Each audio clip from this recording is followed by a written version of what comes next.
Into order. We have a quorum present. There's 6 of us.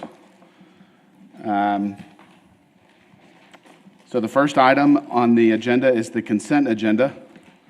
The commission may request for a consent agenda item to be moved to the regular agenda for presentation and public comment. Otherwise, the consent agenda may be considered in one vote. All items on the consent agenda have been recommended for approval by staff with no opposition received to date. Since some of the items on the consent agenda may require public hearing, the commission will accept public comment on any item on the consent agenda in one public hearing. The 2 items are the minutes and the replat 2332 in Bentwood Country Club Estates. So I'm going to open it up for public comment. Does anyone wish to speak on either of those items?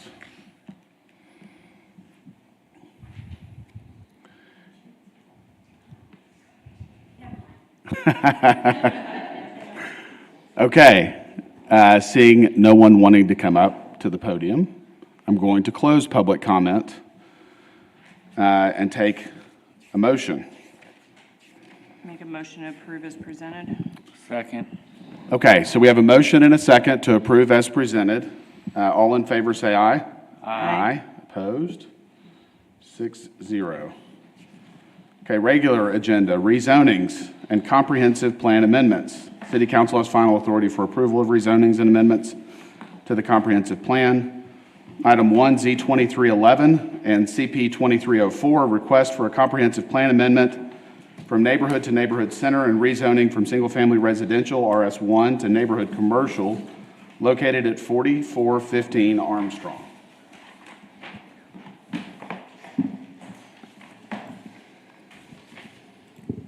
Good morning, Ray Lineberry, planner. Let's see, this one, the temporary address is 4415 Armstrong. So it's going to be, if you remember last month, the plat, you guys approved the plat. There's a line that cuts out this residence and it kind of makes a flag. We're talking about the bigger one, not the residence.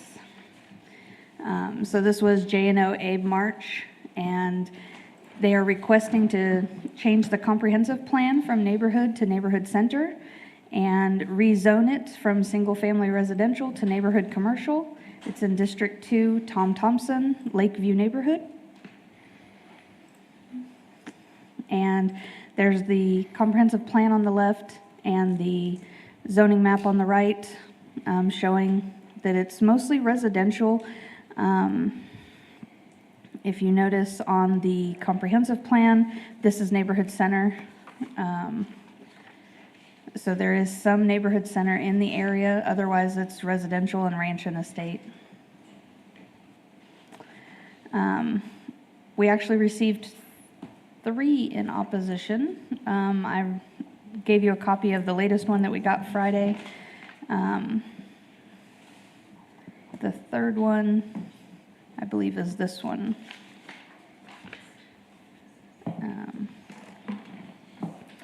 And they're worried about having a commercial business in a residential area. The applicant does plan on putting storage units in there, 1-story storage units. So, let's see, the staff was really thinking that neighborhood center would, or neighborhood commercial would make more sense, because if, for whatever reason, they decide to sell the storage units or any of the above, nothing else can go in there. It would be very much he would have to come back and get a conditional use, so you would hear a conditional use next month for the storage units in the neighborhood commercial.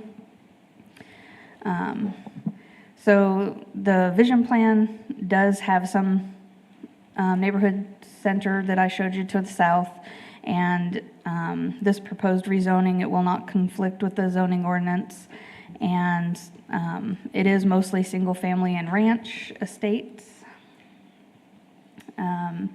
There's no anticipated adverse effects, and that a storage facility near residential usually is successful. It has a history of success. So staff is recommending approval of the comprehensive plan amendment from neighborhood to neighborhood center and recommending approval from residential to neighborhood center. Is there any questions? What is the current neighborhood commercial that's south of the property? Is it operational? I can't recall offhand. Used to be a nursing home there. Okay, Part of it burned down. I think it's a residence now. okay. Oh, in that area. Is it legal? And I think it's all houses. Okay. I was gonna say, I think it is houses. Is that correct? I believe so. So in the packet, there's it looks like a replat. And Yes. you alluded to this earlier. Yes. So is the request to rezone, it looks like Lot 3 and Lot 4. Yes, the request is to rezone Lot 4, the bigger one. So only Lot 4. Correct. And it's the flag lot. Correct. So it's got a bunch of excess land towards the back of the property. The Are you guys storage- familiar with this? You'll have, The storage units are going to be towards the back, he said. okay, They're gonna take up the back. okay. So there's 120 feet of frontage on Armstrong for this lot. Okay. Just wanted everyone to be aware of what we're looking at. Was this for the softball field or something? I think, yeah, that's another question. Yes, you can see in the picture there. So this is the one ball last fields month. that are on the Okay. the This west is- side of the lot. Yeah, this is the one last month that they requested to waive this street, the build-out of that street that the city had, and it was approved, so there was no requirement to build out that street. Okay. Okay. Anyone else have questions? We're going to open it up for public comment. Thank you, Ray. Anyone wish to speak on this case, please come forward, state your name and address or single-member district. Okay, I'm going to close public comment.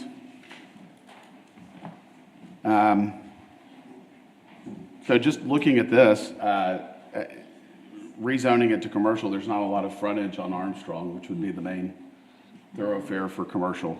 But if the ultimate use is self-storage, obviously I think it's probably more appropriate to have it tucked behind the commercial frontage. So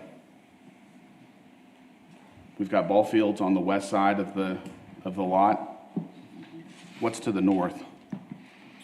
And what is the nature of the opposition? This was talking about the baseball field, so it's not even really. Yeah. Do you have comments on the other two that opposed? No, all they did was send back that they are opposed. Okay. And also do remember, it is neighborhood center, it is not CG, so it's not full commercial. So that does limit what kind of commercial can be put in there. Yeah, but again, the point that I was trying to make is that if you look at the way this lot's configured, we're not going to get any commercial development on this lot. It's a flag lot. So we don't have zoning specific for self-storage, do we? It's a, And that's part of staff's concern with rezoning it to the type of zoning that you would need to do self-storage. It would potentially allow a number of other commercial uses that we're not sure is appropriate for this area, which is why we're recommending the neighborhood commercial, which is more limited. But as Ray mentioned, that would then require them to come back for the conditional use for the self-storage. How far away is this from the RV park on Armstrong? I'm trying to Google. Mile down the road, if not more. Mile, because that's when it kind of starts changing use a little bit. A little bit more industrial that way. Looks like I don't know that I'm necessarily opposed to a self-storage facility here. Right. I don't know how it could be anything but a self-storage facility the way the lot's configured. Right. And so to your point, the other options would not be a good use of this property if it's got, we have single-family homes that front on what is that, 40th Street? What's on the south end there, 44th? 44th home. Street? There's a new house there by the baseball fields on the south end. Then it looks like there's a home on the north side. So the only access to this lot is from Armstrong, and it's a flag lot. So it's too narrow to put any structures on the front of the lot. Do they have to put Is up, they have to put up fencing to cover that? Yes, any commercial use adjacent to residential zoning would be required to put up fencing. Is this gonna have like an access point to get to what we talked about last month with the baseball field, or no? Like, so you've got traffic coming through the storage, or is that 100% separate? So you're talking about the western boundary? Currently, no, they would not allow it to be accessed Okay. there. So They would this actually is have to solely improve that. for Correct. storage? We have not seen a layout plan as of yet. That is one of the requests we have before the conditional use comes forward. Because obviously, the fire prevention team would have some questions and concerns of how are you going to get a hydrant back there and circulation for emergency vehicles. Although it is proposed to be self-storage, they just want to ensure that they can access the site as well.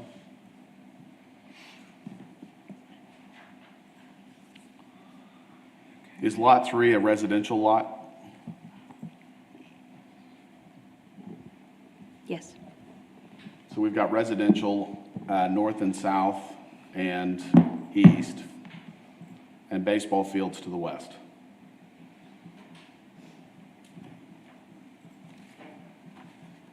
Anyone else want to share their thoughts on this?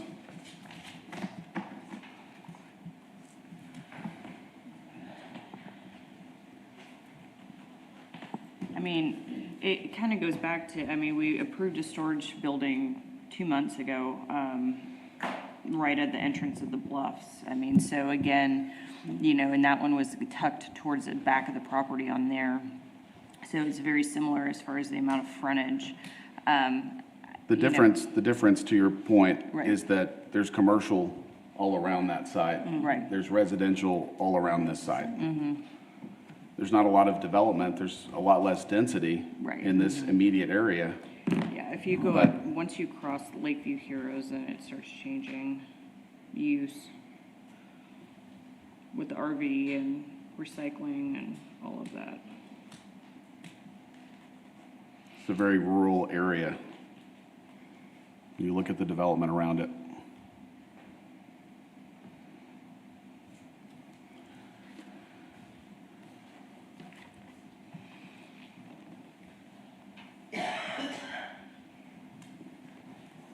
Anyone else want to share thoughts or make a motion?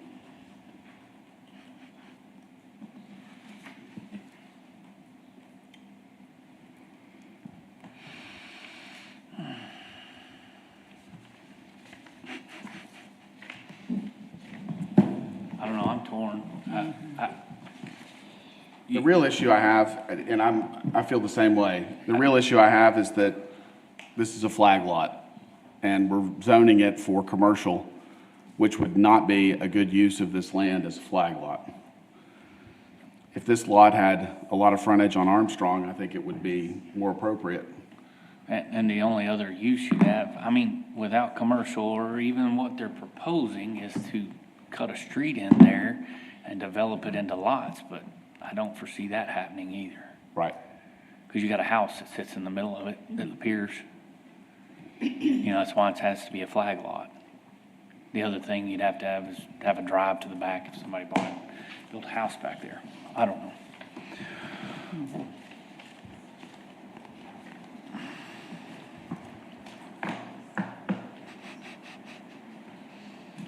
I don't know. Do we know how many units are going in? We don't have a plan at all, do we? We do not, but then again, if this moves forward and they apply for the conditional use, that is something you can consider in the conditional use. How many units are there, what it looks like, how they're set back, any other items on that. This would just be the zoning and the comprehensive plan to allow them to come forward with the conditional use. Is there any other storage units close by? I don't remember, I know there's been some proposed off of Lakeview Heroes, but to the north side that are outside Yeah, the city limits. there but I aren't don't- any on Armstrong. I don't know that There's they've not ever any? developed, but I'm not aware of any that. I'd that say are- the closest ones are probably on Chadburn by Yeah. Lane Weathermore, that area. It's a good ways. And I don't know if there's anything off of 2105, is there nothing down that way? Well, you've got more shops space off of 2105. I mean, if anything, it would be on 29th. I keep coming back to this. The zoning allows for a very broad variety of uses. What other uses? I'm assuming retail strip center would be allowed. What else is allowed in neighborhood commercial? I'm pretty sure it's just mostly retail. You can't have a drive-through. You can't have like the major commercials, the big Walmarts and stuff like that. Right. I mean, could they put a Dollar General in there? Yeah, Yes. yeah, any type of retail like that. Restaurants, I think, be an allowable use. Yeah. So I don't expect that any of those Yeah. uses are going to be applicable or No, not with a desired, flood- given the flood way lot. the lot's laid Laid out. out, right. They can't. But the zoning would allow it. And what a disaster if someone wanted to put a strip center in the back of this lot that backs up to a bunch of homes. It's a mess. Is, the applicant is not here?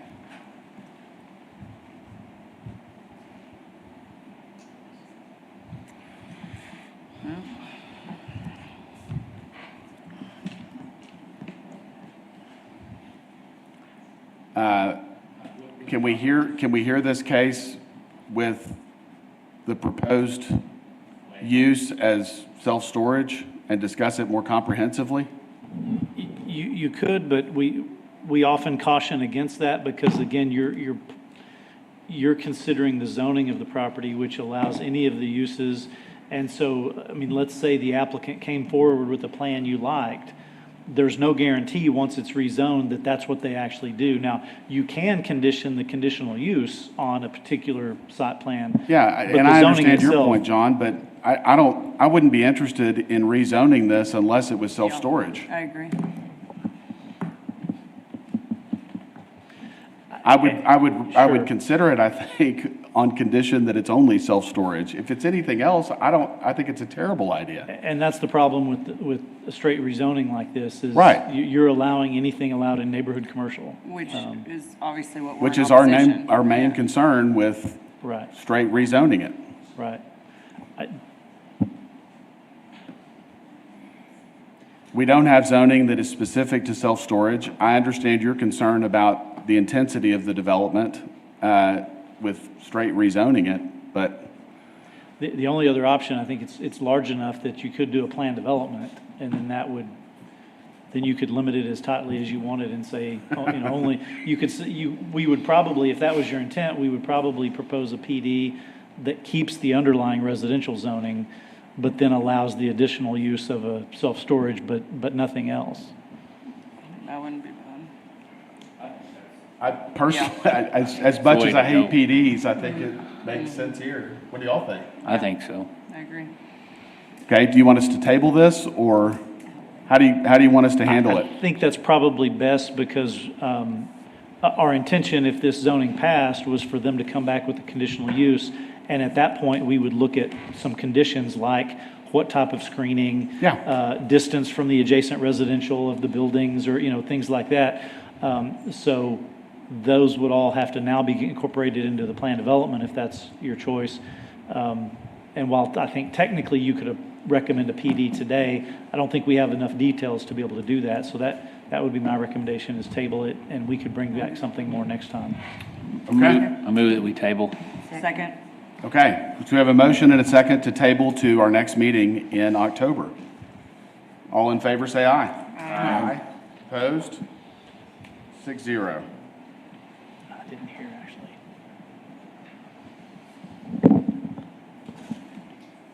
All right, item 2,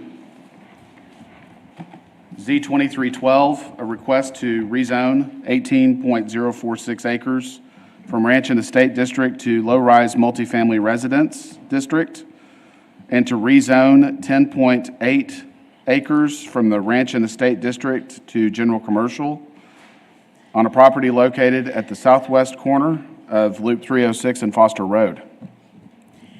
Good morning, Commissioners. Sherry Bailey, Principal Planner. This should look familiar to you. We did come to you about a month ago and let you know that this piece of property, which is presently outside of the city limits, has petitioned to be annexed into the city. As part of that, our practice now is to, if they want a different kind of zoning, rather than have them come in with R&E, they can ask for the rezoning contingent upon it being annexed in and come in at the zoning, go through that process. And essentially, we take them both at the same time, and this will happen in October. And so they have asked for commercial, which is on the northern portion of the property, and then RM1, which is multifamily. And you can see from the future land use that does go into the ETJ that that is exactly what was recommended, neighborhood commercial center, or neighborhood center commercial on the north with the south portion that is neighborhood. They are asking for the 10 acres, almost 11 acres on the north to be commercial, and they're asking for the 18 acres on the south to be RM1.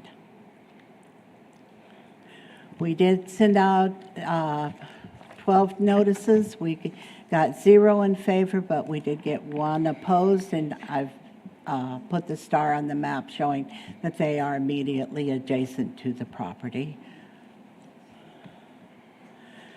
Staff is recommending approval of the zoning request from Ranch and Estate to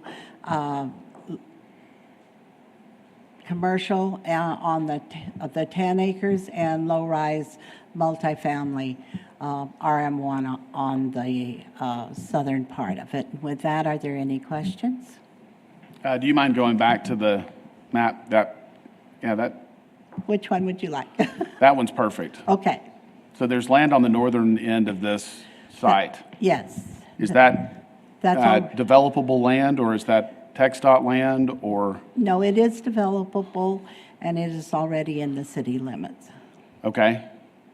Does the applicant own that land? No. So if you could go over a couple of slides, right there to the proposed zoning.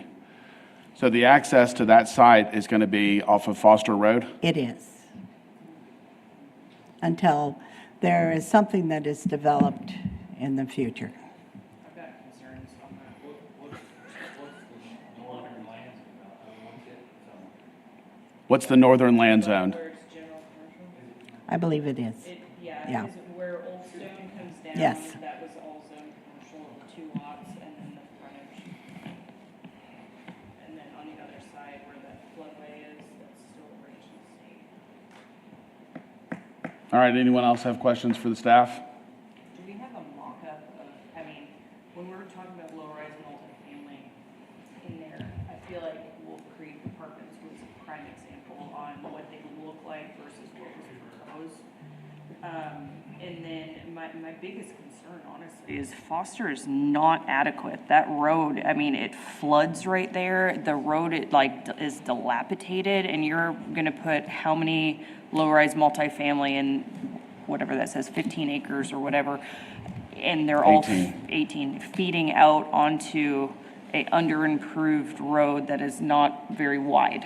Probably 200 And units. part of the development process for a development like this would be the platting, and which would include the improvement of the adjacent road. So at least for the frontage of the subject property, that would be addressed. Okay, And we anticipate, one of the reasons this is going forward now is the new sewer line project that's bringing sewer to this area that before did not have sewer. Yes, sir. So we anticipate, for example, that commercial frontage would likely develop in the near future as well, and they would improve their portion of the road. So from this property back to the loop would likely be improved in the near future, accommodating these. What's the timeline for that sewer project? That's a good question. Yeah, it's 18 to 24 months or so. Okay. What type of signage is out on that property right now that the city posted? That, You mean our other than zoning our, signs? our Very, very, very small. small, yes, Okay. that is our normal. Again, this goes back to, I know our notification boundaries are very limited, so you really are only getting applicants in Old Stone. But I guarantee you, Butler Farms, if any of those people actually knew this was coming and didn't see a 12 by 24 tiny little sign, we'd probably have a lot more people sitting out here today, in my opinion. Yeah. And just to remind you, the low-rise multifamily is 1 or 2 stories, and their development will come in. And I understand that. My issue is the traffic. That road only goes in. It doesn't come back out, you know? But Yeah. this would not typically introduce traffic south. I mean, anybody coming here or coming out, and it is a major arterial adjacent to basically a freeway type road. So based on planning principles, this would be an ideal location for commercial at the frontage. Yeah. With apartments behind it as a transition to a residential area. Yep. Okay, that's Uh, all I had. Let's open it up for public comment. Thank you, Sherry. Anyone wish to speak on this case, please come forward, state your name and address or single-member district, please. My name is Alan Price. I live at 1503 Floyd Drive in Butler Farms. I've lived out there for... Sir, I apologize, but at the very front, if you want to tip that up towards you. Okay. There you go. Thank Is you. that better? Thank you, Okay. sir. I've lived in Butler Farms for about 15 years. I've seen the transition of additional property being utilized, the drainage issues that you've already hit on, the access issues that you've already hit on. Actually, and the signage, I drove by that sign for 2 weeks before somebody pointed it out to me last week, and I happened to look at it. So I'm just now trying to get my handle on all of this. I don't know enough at this point to know whether I'm opposed or not, other than the issue of the access. We've got one way in, one way out of Butler Farms. There's already a lot of traffic coming in at that intersection. You've got drainage issues which are fixed for now. The city did a great job when they put the cans under that low area. Seldom does the water come over anymore, but with more development, we're going to have more issues. But I guess my questions are, and I notice Mr. Gully's here, and he may have more answers than anybody else. Would the access to both of these, the commercial and the low-rise multifamily, would that be on Foster Road, or would there be access somewhere else direct to the loop? It would be Foster based on the current owner does not own the next Okay. section of the So- property, or sorry, so- northern section of the property. Obviously, for those of us, that's our neighborhood just a few hundred yards south of there. So for me, that's a huge concern with the additional traffic that's going to put on that road. Even if it is widened, you've got those issues. And this is, again, I'm just trying to understand this at this point. In the information that the staff put together, one of the question 5 is effect on natural environment. Obviously, you've got an area on the east side of Foster Road that's usually standing in water from the drainage that comes across. That's a concern. Again, that may be addressed in the planning, but that's one of my main concerns. So I've noticed I've got several neighbors here, so I'm sure there's other folks that have different ideas. Thank you. Thank you.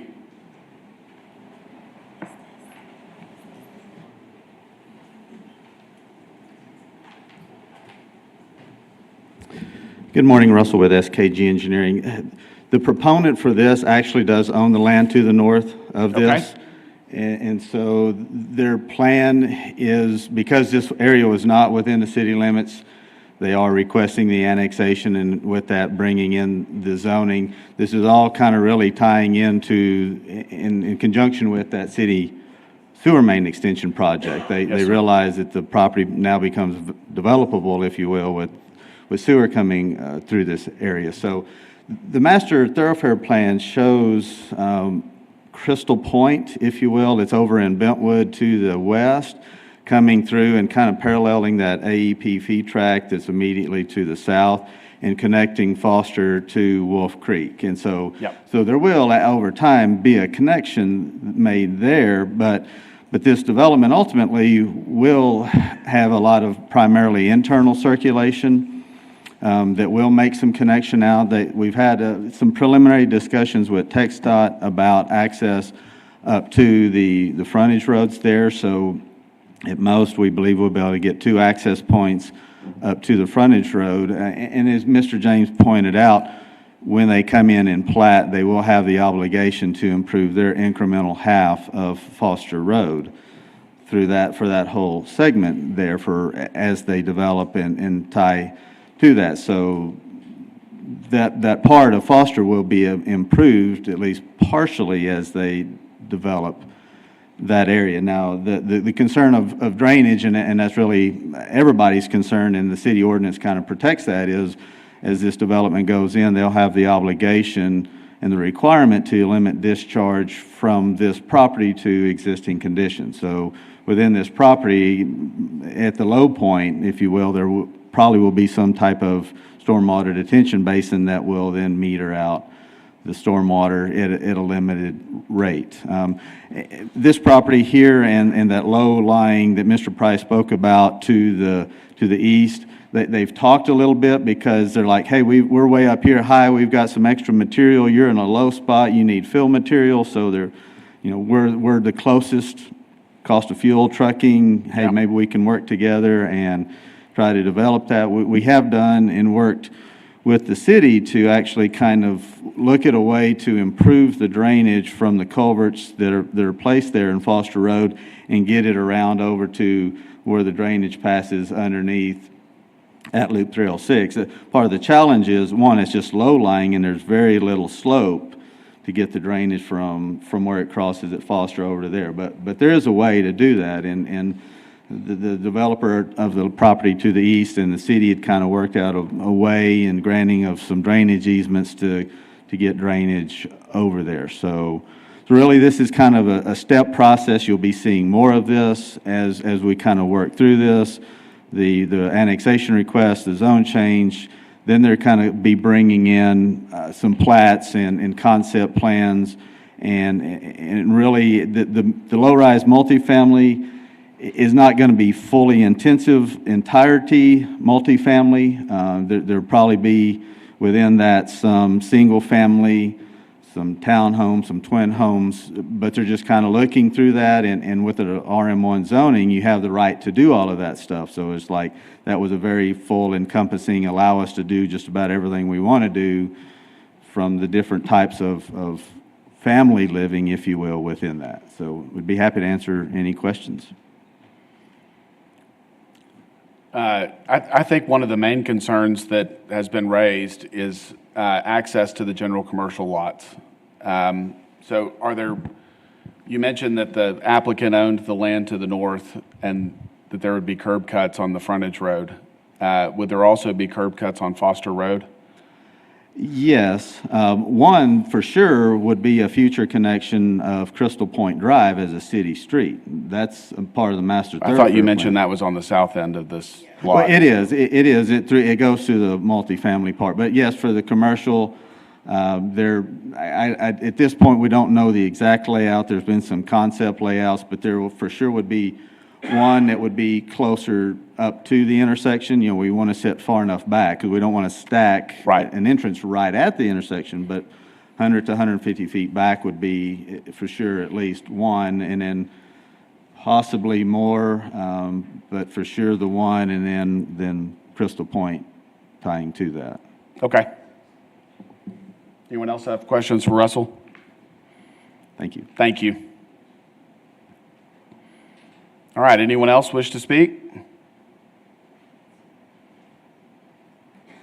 Hi, good morning. I'm Elizabeth Garrett. I live at 1511 Butler Drive.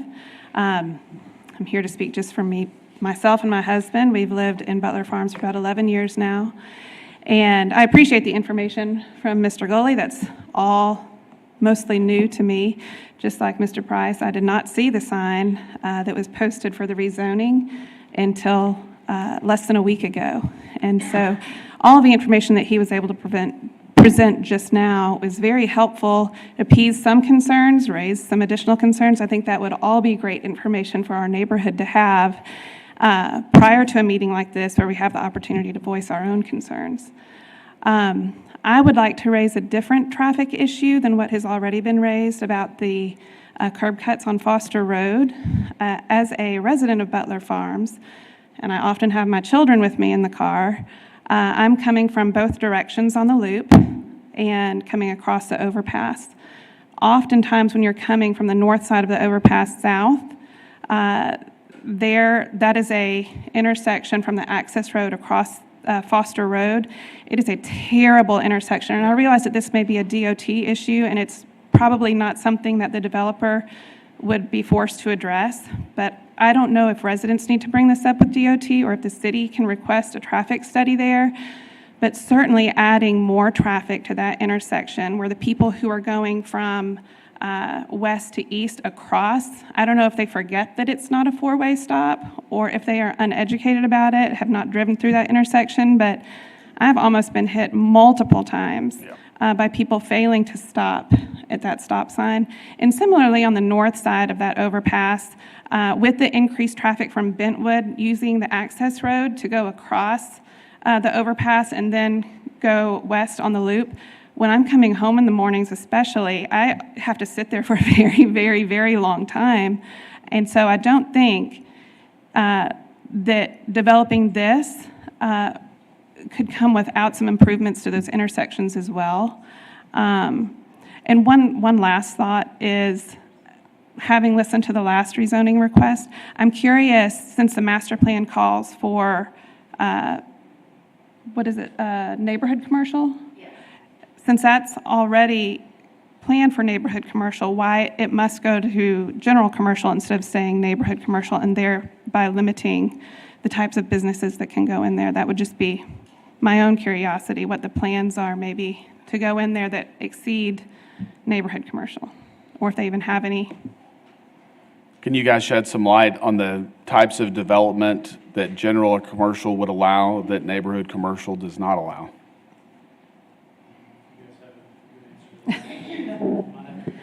You might not know, and he may just be trying to keep his options open, but certainly as myself and my husband, as residents of Butler Farms, we would prefer to keep that less gas station truck stop-ish and more retail service, if possible. I'm sorry to interrupt. The main differences would be typically kind of auto-oriented uses, auto repair. In general auto commercial, sales, not in neighborhood commercial? Correct. Can a grocery store go in a neighborhood commercial? Yes. Okay. Okay. That's all Does I that have. help? Anybody have questions for me? No, thank you. Okay, thank you. Thank you for coming and sharing your thoughts. Anyone else wish to speak on this case?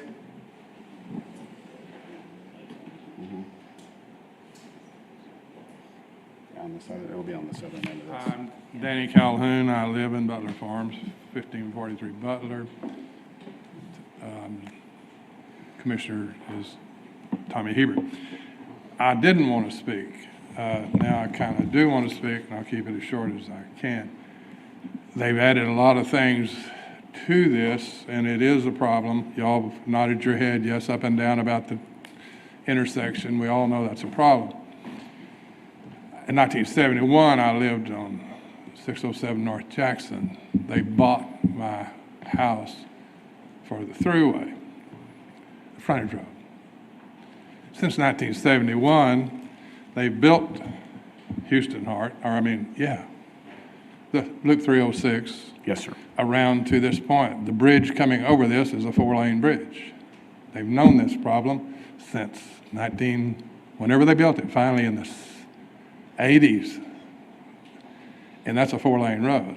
Yet I don't call it Foster Road, I call it Foster Lane. It is not curb and guttered, as Mr. Gully said they would have a curb cut. Let's see a curb cut. I'd like to see that. Yep. I would like to see where 2 trucks are driving on it, don't hit their mirrors if they're wide mirrors. Or an over-wide, not over-width trailer, but a regular trailer. Tommy Hebert repaired that road the other day because of all those over-width trucks and things have eroded the pavement. Tommy, I've given him credit. 2 days later, they were out there repairing the road. I don't know who built the lane. I don't. City did, probably inherited it from the county. I have no idea. River Valley Lane was built first. It's not curb and guttered, so I just assumed that was the same time frame. Now, here we are, in 2023, nothing's improved. The road's too narrow, the road's flooding. The other day, I got excited, there was $4 million plus allocated to fix Foster Road. I called Tommy all excited, whoa, wait, that's a plan in the future. When is the future gonna come to us? There's another relief road that goes down Buckhorn, goes across the river, for crying out loud, that's a dream, okay, to get it over to Canal Road. Yeah. We'd all love to see it, I think. It'd give another relief. More traffic on Foster Lane is impossible. It's a problem now. I'm not anti-development. I've done it myself. This one cries out it's woefully unserviced by the city of San Angelo. We've got to do that $4 million before this property can be developed, as far as I'm concerned.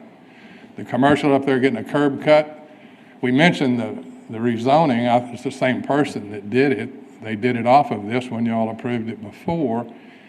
And so general commercial on the front of it, if it's done right, Yep. we can peacefully coexist. Right now we can't. Right. It's getting worse and worse. Let's not contribute to it, anymore to it. Let's not contribute any more runoff. Mr. Gully said probably was the word he used. But they're going to have to contain all of the water that they create by putting hard service and getting a coefficient of 1, I think it is. 1 being most of the water runs off. They got to contain it, let it come at us. But right now, the 3 or 4 cans under the road will not handle it. Alan said it hadn't flooded since it's been put there. Oh, yes, it has. That's when I asked Tommy Hebert, and he put up the 5-foot deal so nobody would get on there and wash away. You can wash away in less than a foot of water. Some cars can. It's a problem. Yep. It's a dangerous problem. The intersections now, somebody's going to get hurt and hurt bad. So I'm for helping progress in the city. Get something on this vacant land. Get it to pay in taxes. Maybe mine will go down. But we've got to do it judiciously. It can't create more problems. That's all I can say about it. Yes, sir. Thank you. Thank you for your time. Thanks for coming.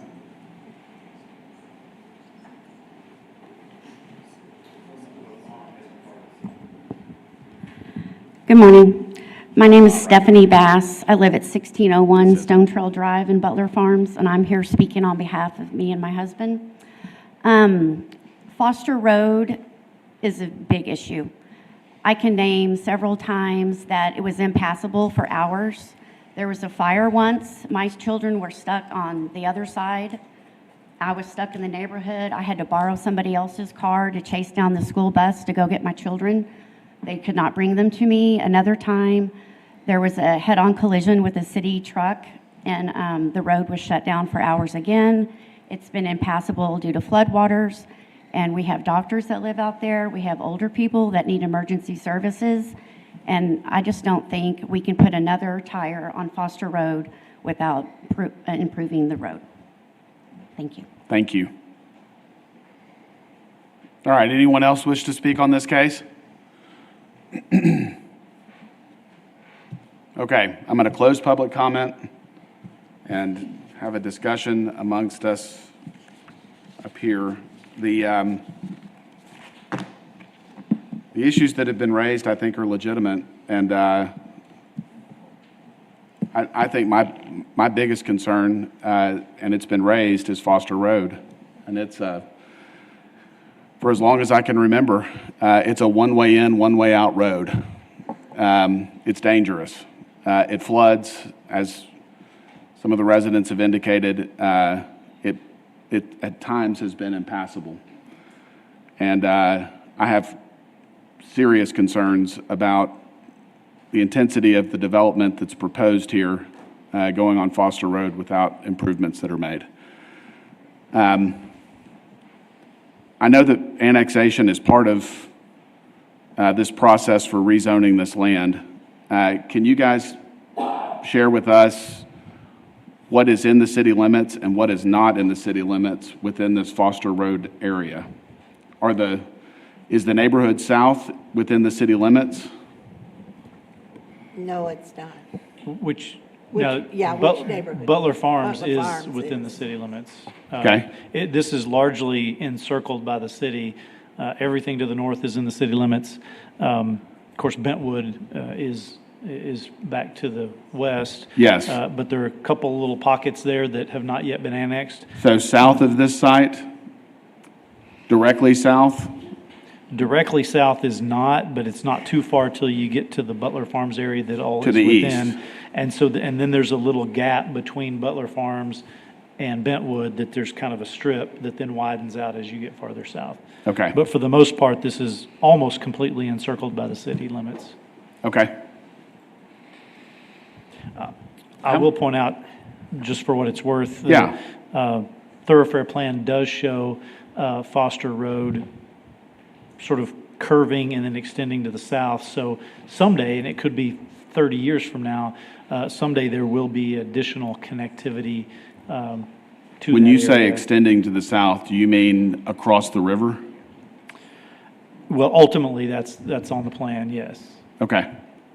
But also multiple connections back west into Bentwood as well. Right. As that area, as Bentwood continues to grow. Yeah, the that Crystal direction. Point or whatever road that Russell alluded to that's coming from the west and Right, Bentwood. that's just one, but then farther south, there's another one that would continue over as And that well. would significantly improve the access in this neighborhood and not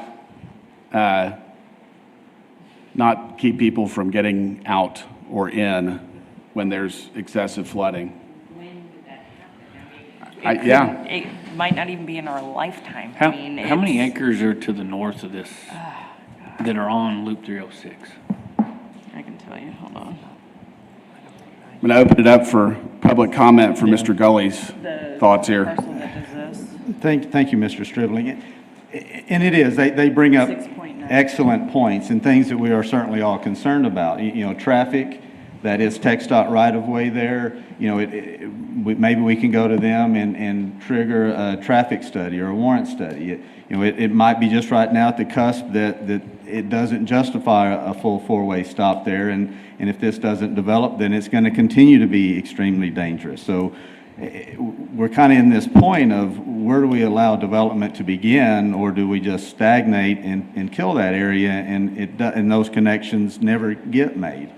And so we start here at the most logical place, which is up by the main Loop 306, where we have access. As they go in, they start to widen. They have an obligation to take this 20-foot wide county lane, if you will, that's just been there, and now they have is a collector street, or I'm sorry, an arterial.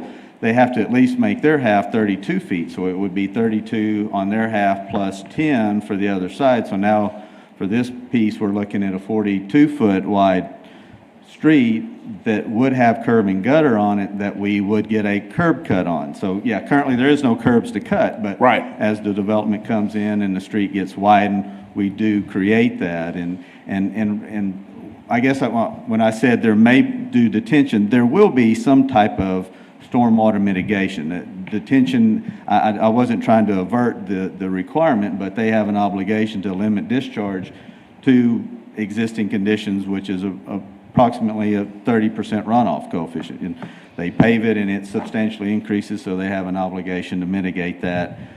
So, or they have to effectively improve all the way downstream, meaning upsize the structures at Foster Road until it gets all the way to the Concho River. So there is that opportunity, but they can't just let it increase without some type of studies, mitigation, and addressing those deals. So, and it's great to hear that the city budgeted $4 million to put towards Foster Road. I know the ASU Capstone project did a study and some designs on that. We've been working with the city on improving a segment of Foster Road going into that and to address the drainage. So this is an area that is prime for development, and hence you now see the investment coming in of the purchase of this land, the sewer. You know, I saw them, they're dug the trench and they're working on a bore underneath the Loop 306 now. So it's very imminent that the sewer is coming, and so this is going to help relieve a lot of areas. So the concerns, we absolutely recognize those, and we're going to do our best, because there are regulations that require improvements and things to be made. So, you know, and if you look at the zoning ordinance between, and I believe immediately north of this is Zone CG, so we're just a continuation of that CG coming back into that. And as Mr. James pointed out, it's some of that more intense automotive repair. Now, from what I understand, they're not looking at a full automotive repair. The property on the east side of Foster Owens was actually purchased by Susser Holdings, which is tied to Sunoco, which is tied to gas stations. So, you know, if one's going in, it might be going in over there. I don't know that one would come in at this location. So we'll be seeing, and more of this will be coming in as kind of the development comes, so kind of stay tuned, but this is a step. Russell, I don't think I personally object to the general commercial zoning on the north end of the lot. It makes sense given the highway frontage. The concerns I have are the impact on the infrastructure, the existing roadway, and I understand your point about widening the road. You're responsible for your half of Foster. What about the other half?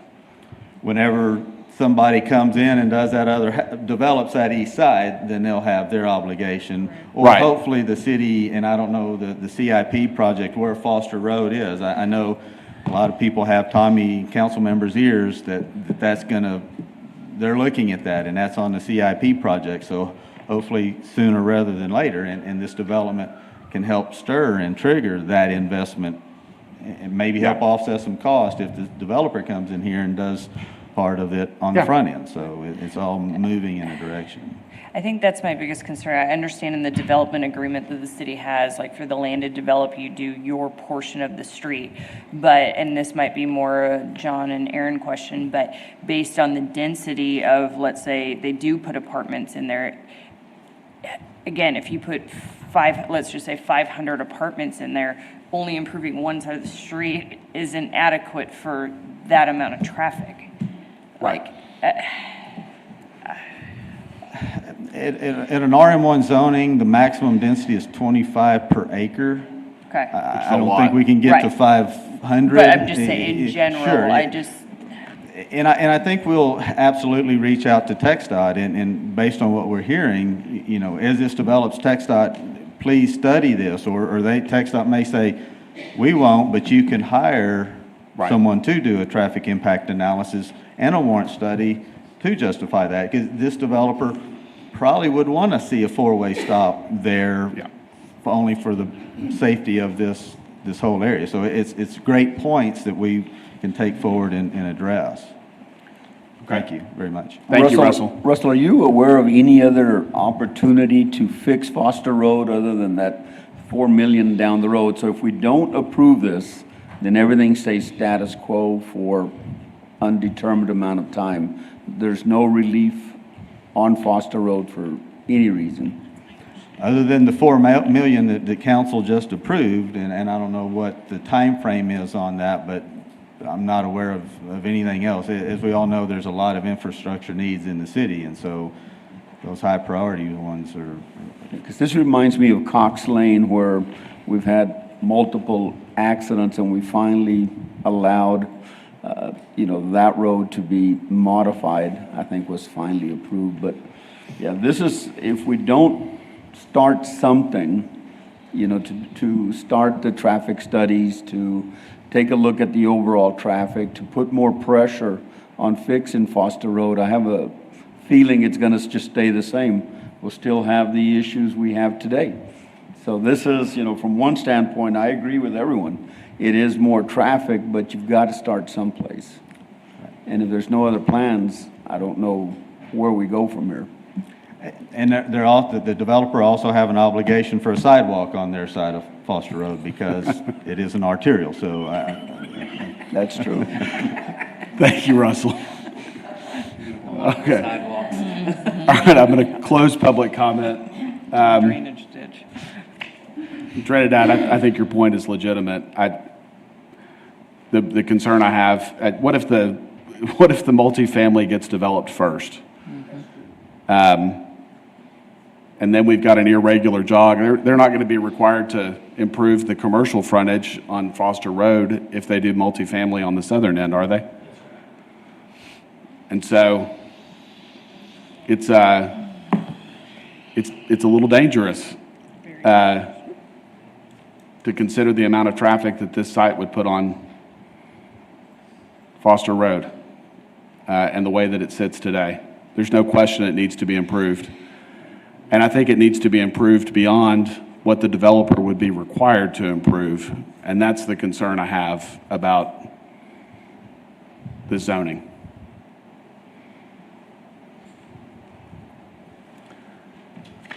Is there already a commercial building back in there?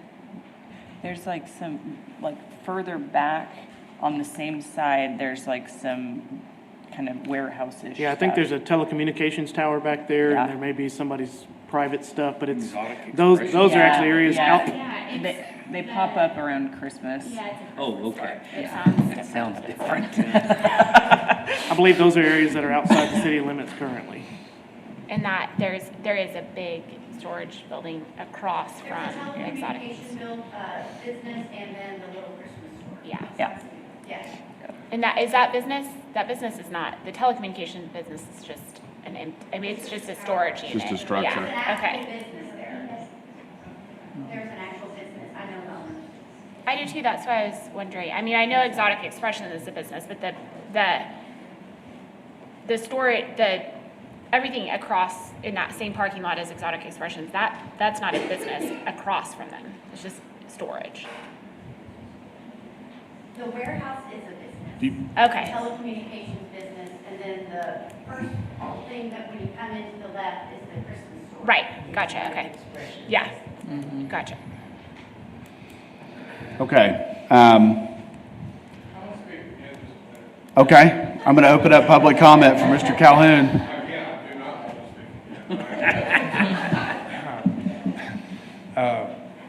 Your points are well taken, and yours also.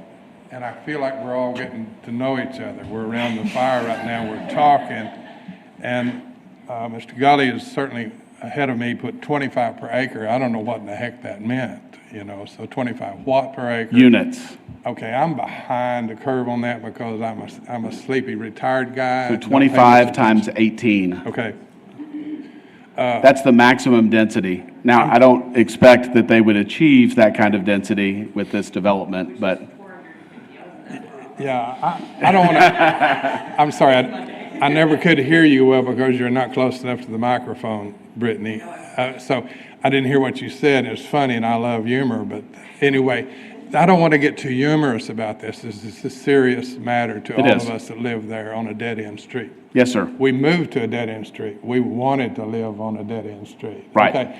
Now it's getting complicated by the fact that there could be more traffic up there. There is going to be a light. I cannot get to Home Depot and back without a traffic light like I do now. Okay? and I want that. I can't get to Lowe's, but I can get to Home Depot. I don't know if we can keep that from happening forever. Sorry. It's progress. It is. And we need to watch our progress. Yep. That it doesn't harm a bunch of other people. And so how do we fund it? And I said the $4 million. I don't say that they passed it. I saw it on a $750 million budget for wish list, a wish Right. list. That's what Tommy pointed out to Tommy, Mr. Hebert, Councilman Hebert. I'm not putting him on the spot here. Don't go running to him and said, I said this. He's my, I understand. he's my ally, I'm his ally. Okay.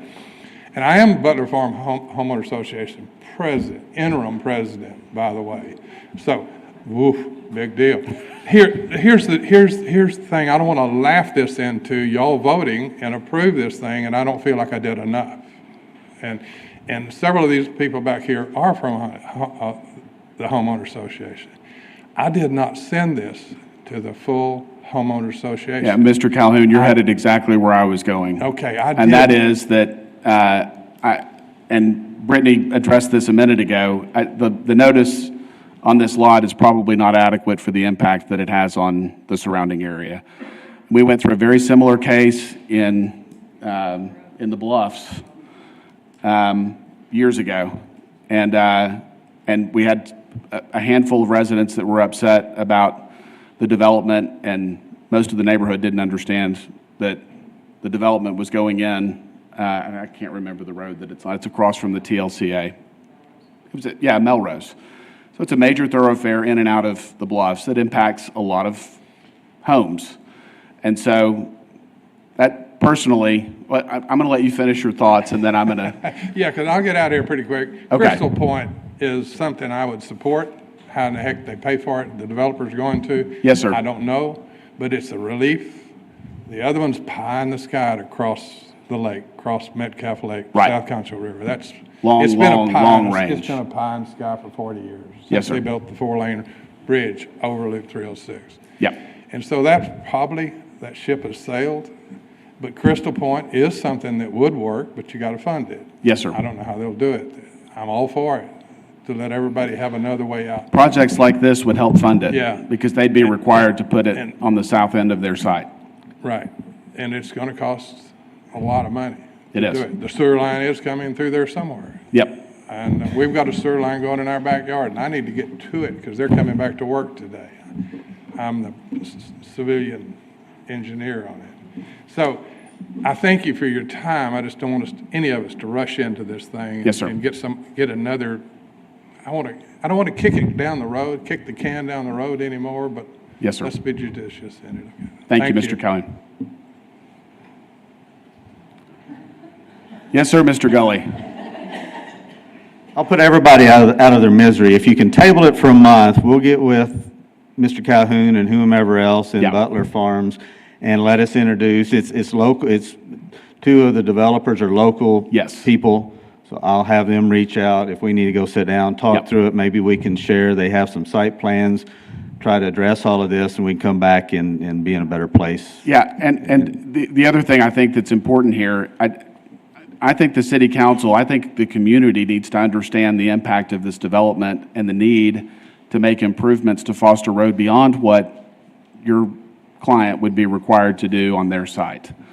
So thank you, Mr. Gully. Russell, could you also take a look at Crystal Point? When you develop Crystal Point, you're driving all that traffic right into Bentwood, into the major housing area.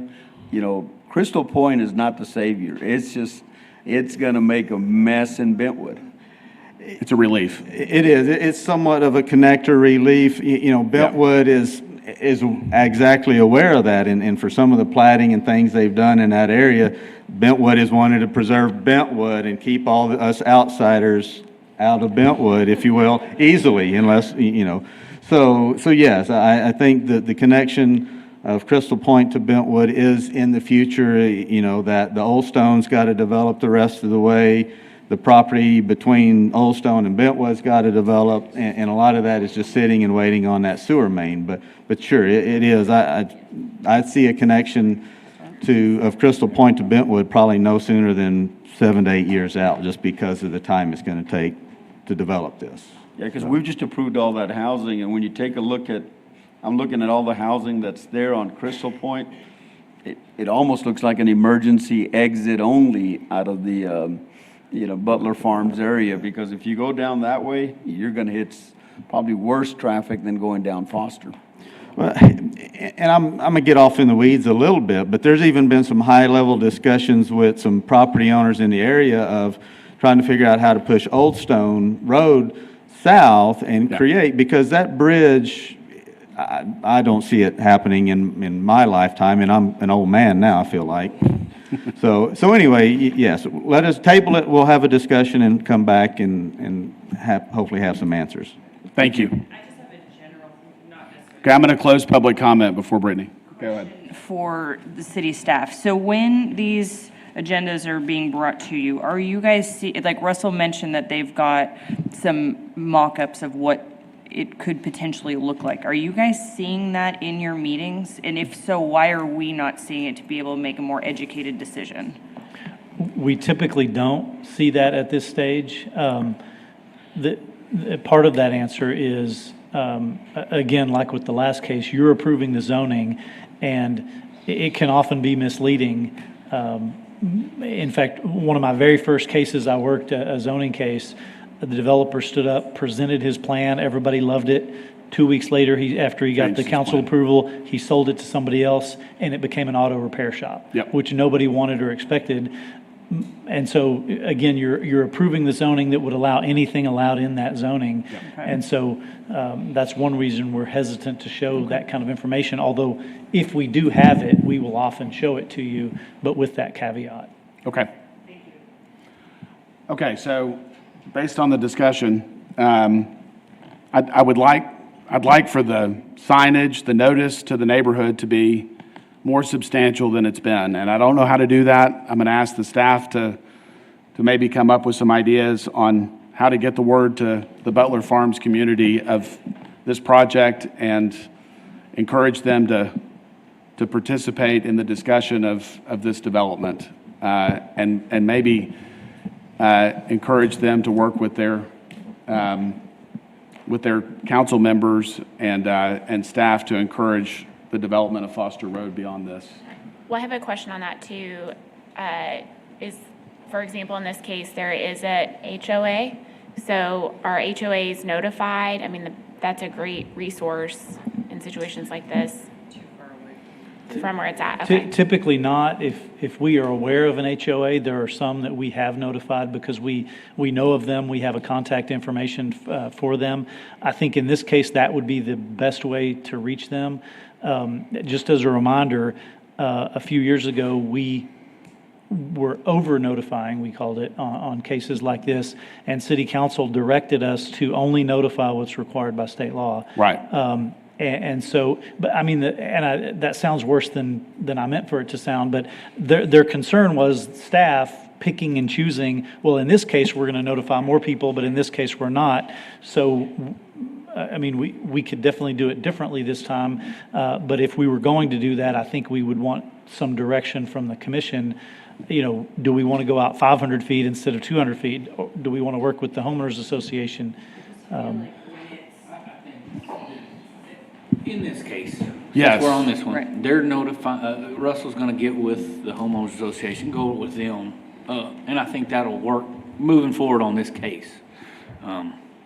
This is a special case. It's a challenging case because everything that's affected is actually outside of the area, and so yeah.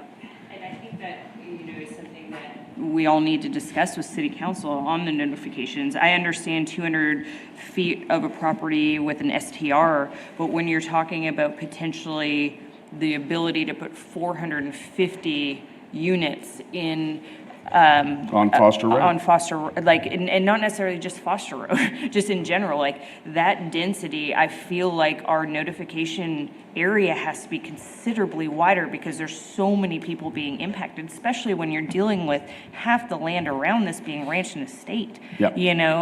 That's one owner versus, Old Stone or Butler Farms when you've got considerably more. I also think that we need to have a discussion with city staff and city council on the size of signage. Again, a tiny little sign on a stake is fine for a short-term rental, but when you're looking at a development or something that's this large in scale, it should be a 4 by 6 foot, like basically a resident, and you'll probably agree with me. I agree you and know, disagree, But it needs to be larger, especially again, I mean, given, again, in this case, the traffic patterns on that street, how narrow that street is, you're not gonna see that tiny little sign. but how many people see it and just drive by, oh, I'll check on that later, and then they never do until it's too late. Well, Okay, think- so- And I do think that. part of that too is, I think the key that we're saying here is notice has to be reasonable, right? And at this point, with this particular property, the notice that has been conveyed is not, it doesn't meet the level of reasonable. And I think that's the point. And I think that's where, in discussing with city council or, you know, the powers that be, and again, I'm still new here, so forgive me, but is, you know, what is reasonable per each property, you know, and that, I think that's the key. And appreciating what you're saying about, you know, you don't have any obligation to go outside what is Fair and required, and consistent. that makes no, you know, I get that, but also what's been done here isn't really reasonable for the amount of impact and the number of people. And when it comes to HOAs and whatnot, like those are in deeds, so we should know about them. I mean, and again, it also limits, here's the other thing I have, and I think something that Brittany mentioned, and one question I had, I sent an email a couple weeks ago requesting to get what people receive for short-term rentals. Never got a response on that, but my point with this is that sometimes what is communicate, I think the other part of notice is conveying everything that you possibly can to residents so that they come here with a little more information to decide whether they're opposed or not opposed or whatever that may be. And I understand we can't do that with each particular proposed development, but even as it relates to zoning, I mean, we couldn't really even answer a question as to what the difference between general commercial and residential, I mean, that's a big thing, and those things should be communicated to people who are interested in having an opinion. And they shouldn't have to sit here and wait for 2 hours to not get their questions answered. So if we can communicate that and notice, I think that needs to happen.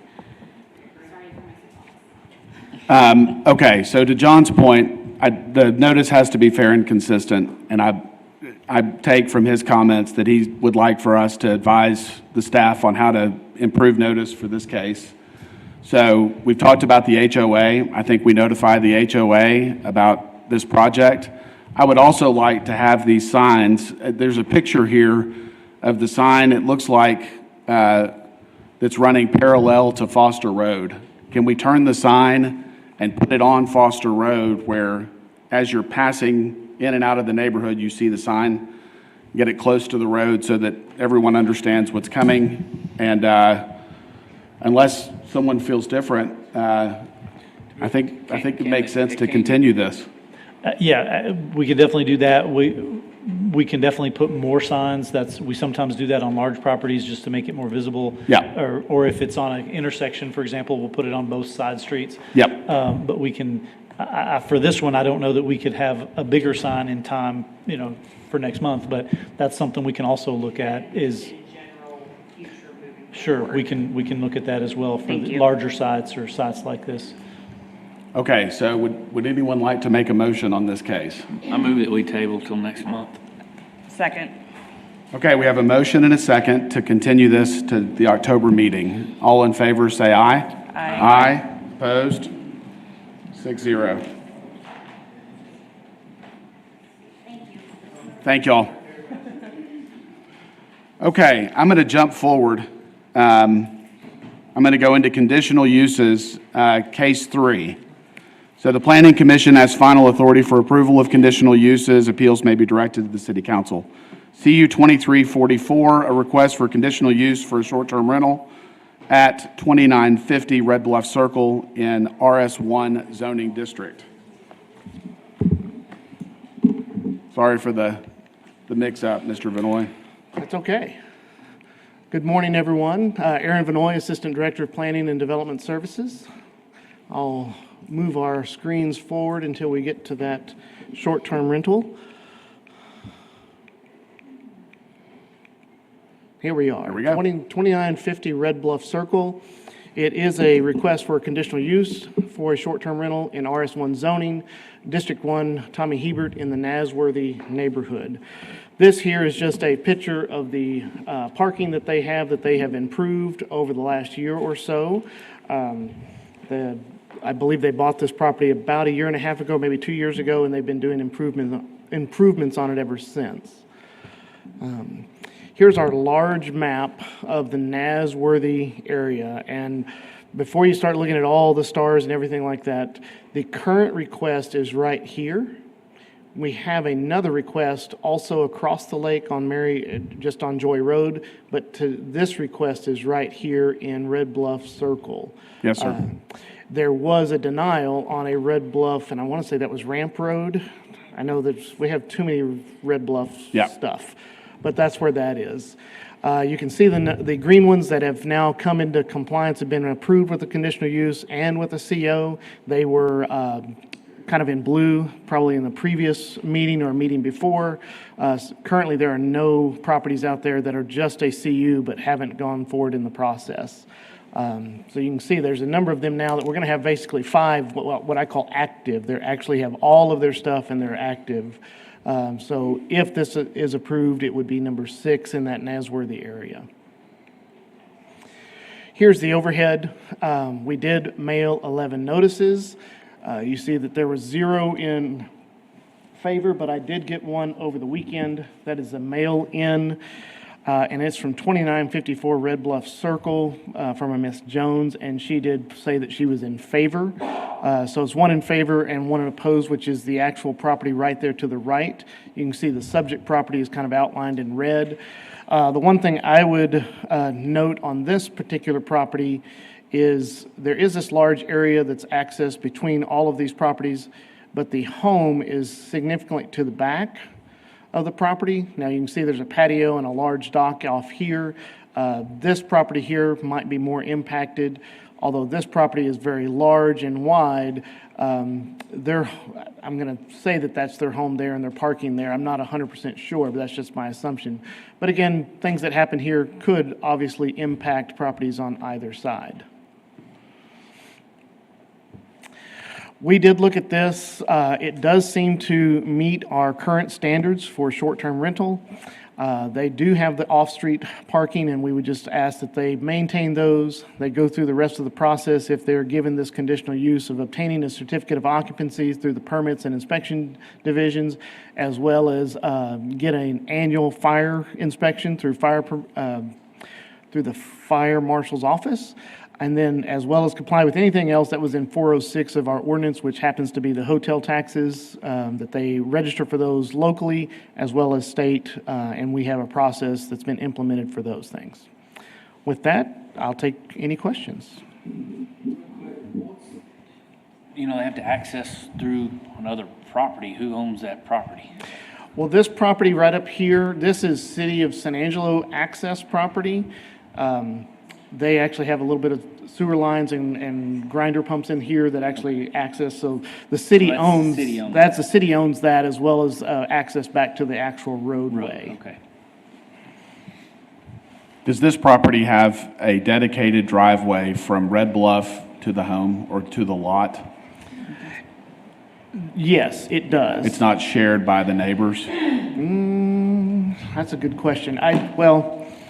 As you can see here, in this area towards here, it does kind of become a shared driveway. As you get closer to its own individual, it turns into its own, and it's been majorly improved in here. This overhead image is from 2020, and so today that has been improved. So I would say it's definitely partially shared. I mean, because they all kind of come together right in this area. Yes, sir.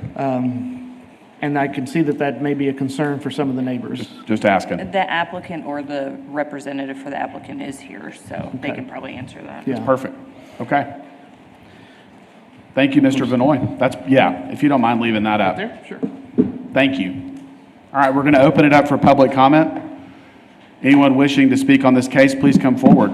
State your name and address or single member district.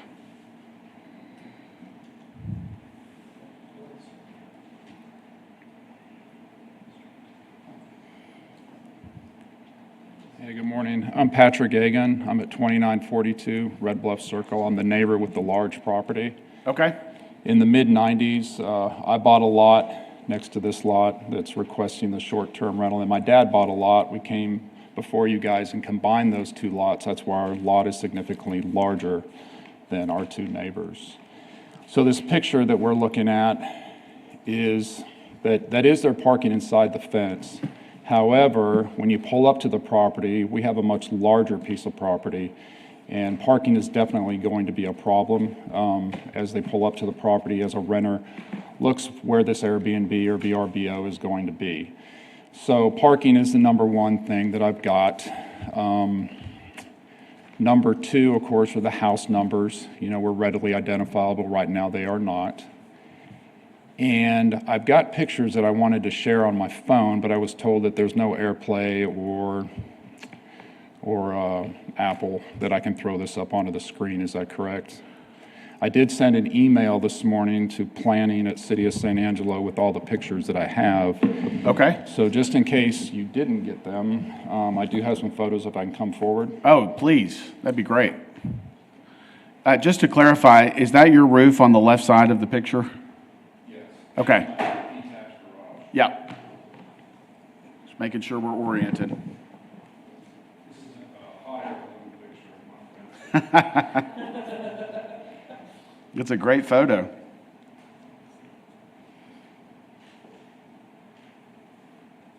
Well, I gave them all out, so as you can see there, and I've just been told, like I said, we bought the property in the mid-90s, okay? If you look to the left of that picture and where I've got marked Agan's driveway, I've been told that the property line runs right down the middle of that.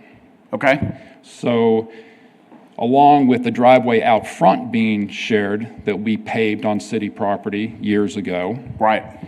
That driveway down to the water is split 50-50. That means that they have no access to the water without using my property. And once you're down there, there's no way to get back up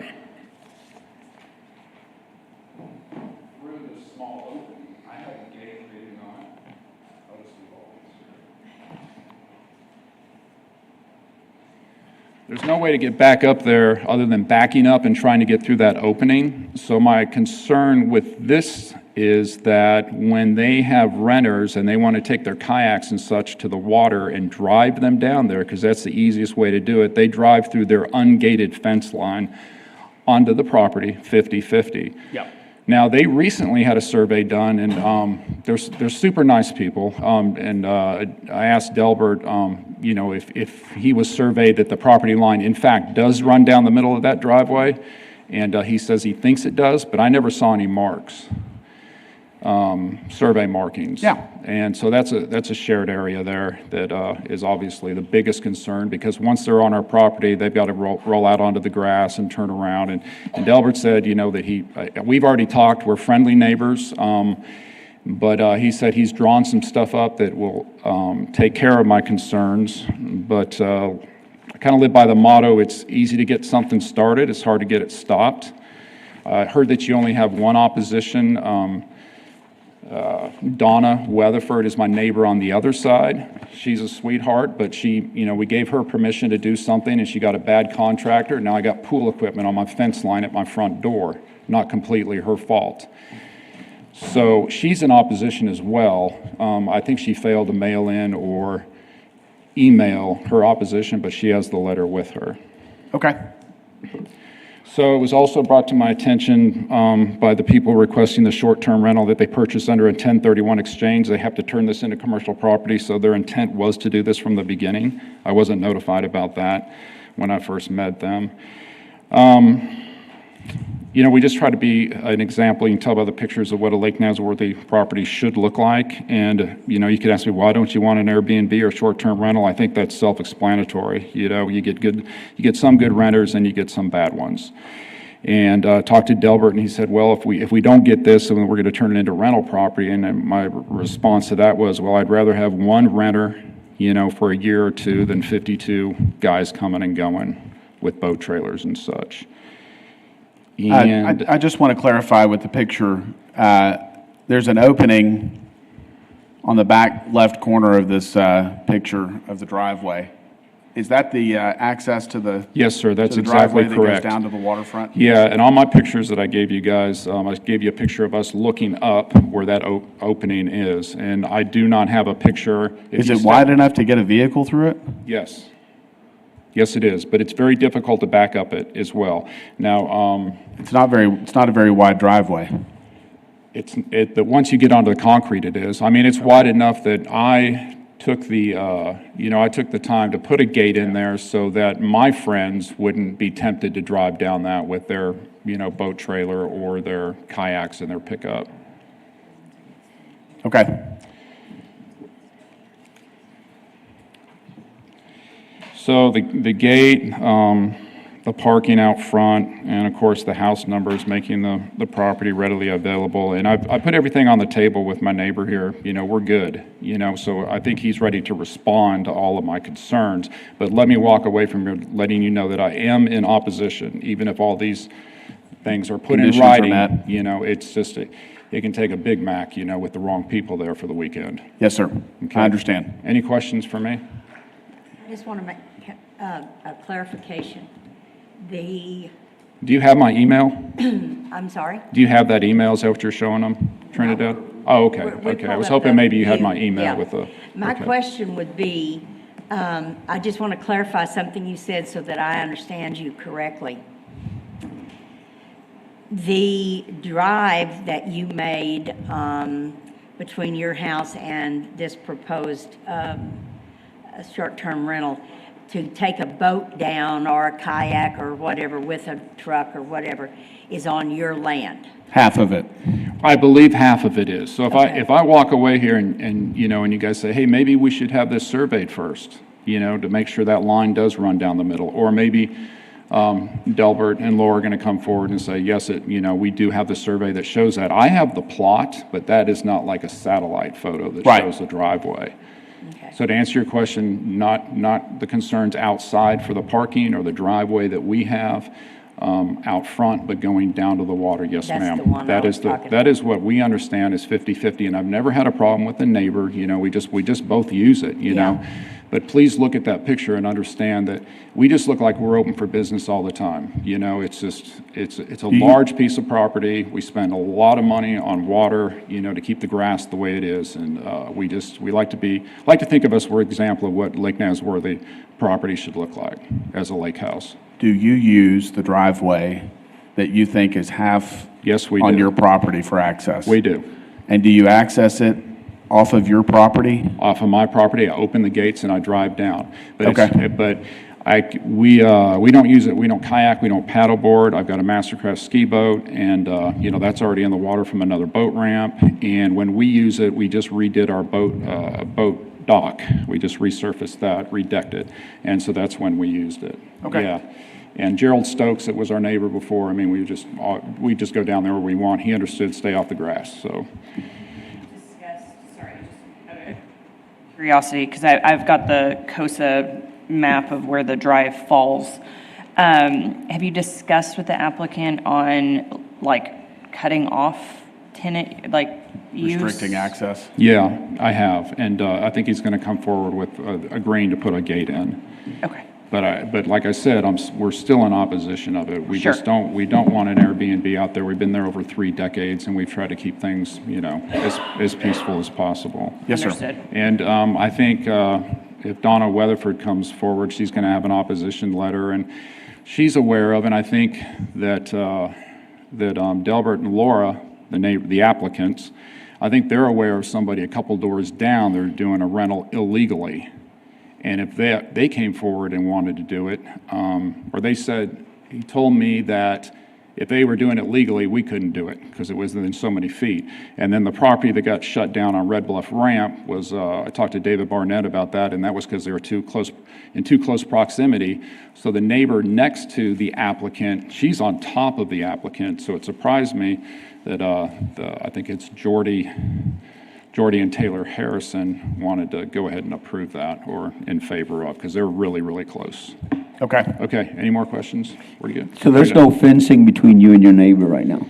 No, that driveway butts up against their property, up against their house, actually. Okay. And so, I mean, worst case scenario, I rip out my concrete and put a fence down it, nobody's going down it. Okay. The concrete on my side, Right. you know, so. Okay, thank you for your time. Thank you, sir. All right. Appreciate it.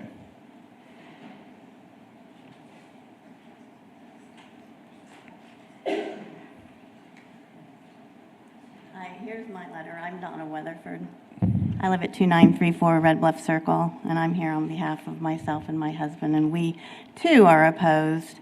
And I'll just say that I moved here from the beach in North Padre Island, so I am familiar with short-term rentals. I lived in an area where they had short-term rentals, and let's just say they don't always make the best neighbors, unfortunately.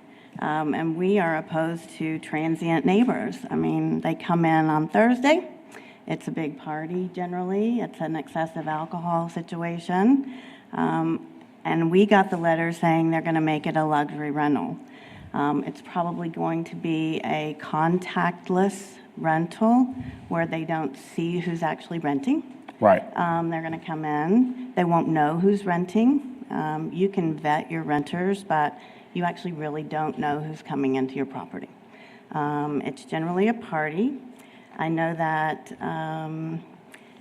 the rental that they're referring to, that they say is an illegal rental, they definitely are renting somehow, but they bring in quite a few boat trailers to this property, and I'm not saying that their renters will, but they can't really probably accommodate the parking in that situation, because it's very limited as far as the space that they have, and they do share a driveway with not only the neighbors on the right, but they also share a driveway with the Agans. I'm on the other side of the Agans and have clear view of their backyard and what have you, or their decking. And they, unfortunately probably don't really know what's going on at their property all the time. As a matter of fact, they had some work done over there, and the workers were jumping off of their two-story deck, having a good old time the other 2 weeks ago, I guess it was. So I would just say that in our experience with short-term rentals, where my husband and I have had, it's excessive noise, it's excessive trash, it's generally excessive alcohol, it's a party, and it breaks continuity of a neighborhood. And when we moved here, we really didn't think we were going to have to deal with that. And unfortunately, I think it's probably not right for our neighborhood, and certainly not right in the cluster of homes that we're in. And so we're strongly opposed to the approval of this short-term rental. And I thank you all for your time. Thank you, Ms. And Weatherford. who wants my letter? Okay. That gentleman right there. Thank you. And I'm sorry, can I get clarification from either the applicant or the gentleman that spoke previously, Aaron, somebody? The driveway that is shared going down to the lake, it's that little space. Okay, okay. Just want to make sure I was understanding that. But he's also got, he has a gate on his side that goes down that same driveway. Down there, and you can just see it under the red line that there's the concrete. Yeah, I could see it when I looked at the coast on the bottom part. I was just trying to figure it out from the top. Ah, a survey. Thank you. Thank you.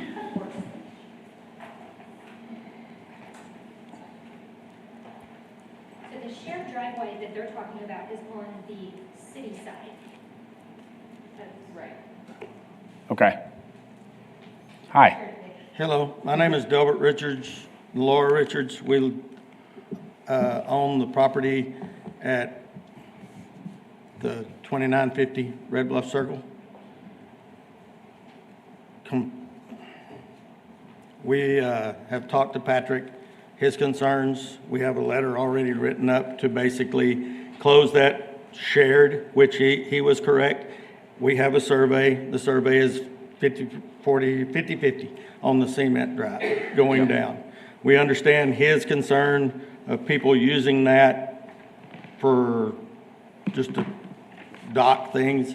So we've drawn up a paperwork to show him that we'll comply with his request to close that entrance with a lock gate. With, also we've got a gate in between me and him where when you go down the cement, we can cut back into our property without getting into his grass. That gate will also be locked where nobody can get it. We have a 4-foot fence all the way down on both sides of our properties that we can put no trespassing signs. Guarantee that these people will lose their contract, will be immediately kicked out if they do anything like trespass across anybody's property lines. Okay. That we're not wanting to upset or be noisy neighbors or unfriendly neighbors. We want to keep this as something that we need to do as a 1031, which when we bought it was understood that that's what it was. We could do this. And we have a lot of friends that have, their kids go to school here. They're always looking for a place to stay. We've had friends who have companies that would like to rent it, and so we're wanting to use it as a high-end rental. Our intent is not for parties. We know the city ordinances, those would be enforced. We feel we have more control over a short-term rental with booting people out versus having a long-term rental. There's more control. We have family that lives in town to be here. We have that will be able to help us. We sent out letters. I have the dates written, but it was mid-August. We mailed personal letters out to everybody there was 15 letters written out. So we kind of went 6 or 7 houses on either side of us. Put our name, number, what our concern was. Please call us with any concerns. I have had, we had 2 phone calls with people who had their concerns. Well, one was a concern. One was to just, and it's our immediate neighbor that greatly affects. We are right together. It's would it be the 29th? The west side. Yeah, the left side of us I have their message they're in full support of it. I had a phone call from another lady. She had some concerns. I addressed them, and she told me there was some opposition in the neighborhood, and I told her, please tell them we're open to comments, your criticism, whatever we can do. So, but we never heard from some of them. We did have a letter that was returned, and I believe it was probably Patrick's. It was Patrick's letter because they don't get mail out there. So, I think in his defense, he just found out about this probably when he got the letter from y'all. But we had previously put letters out because we wanted it to hear, the people to hear it from us of what we were planning on doing. Yes, ma'am. Also, another Patrick's concern was the numbering on the gates.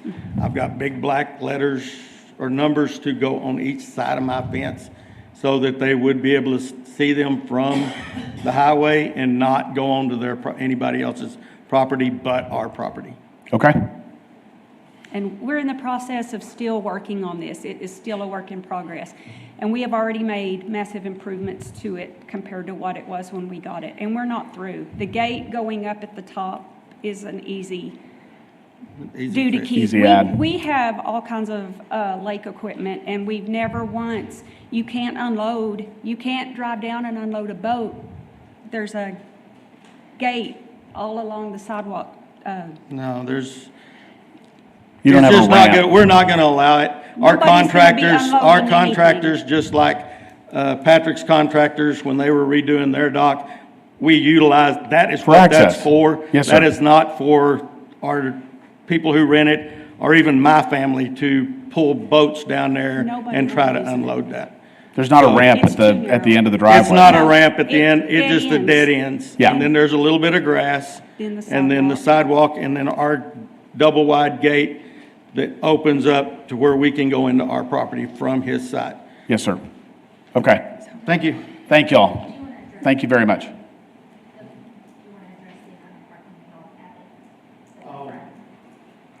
The amount of parking that was put in there will hold 7 cars. Okay.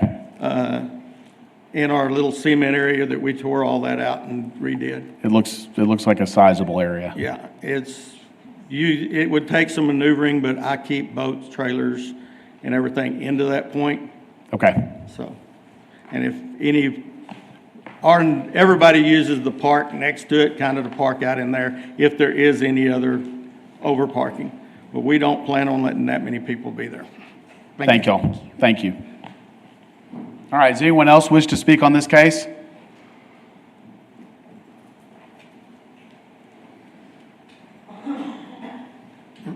I'm Jerry Lancaster. My wife is Loretta back here. We live in Midland at 1003 Woodland Park Avenue. But I noticed y'all skipped over the Joy Road, and I'm really here to speak on the Joy Road. Yes, sir. But I'm also against any short-term rental anywhere on the lake. Okay. But when I just wanted to be sure you didn't skip over Joy Oh, Road. no, we're going to get to it. Okay. Thank you, sir.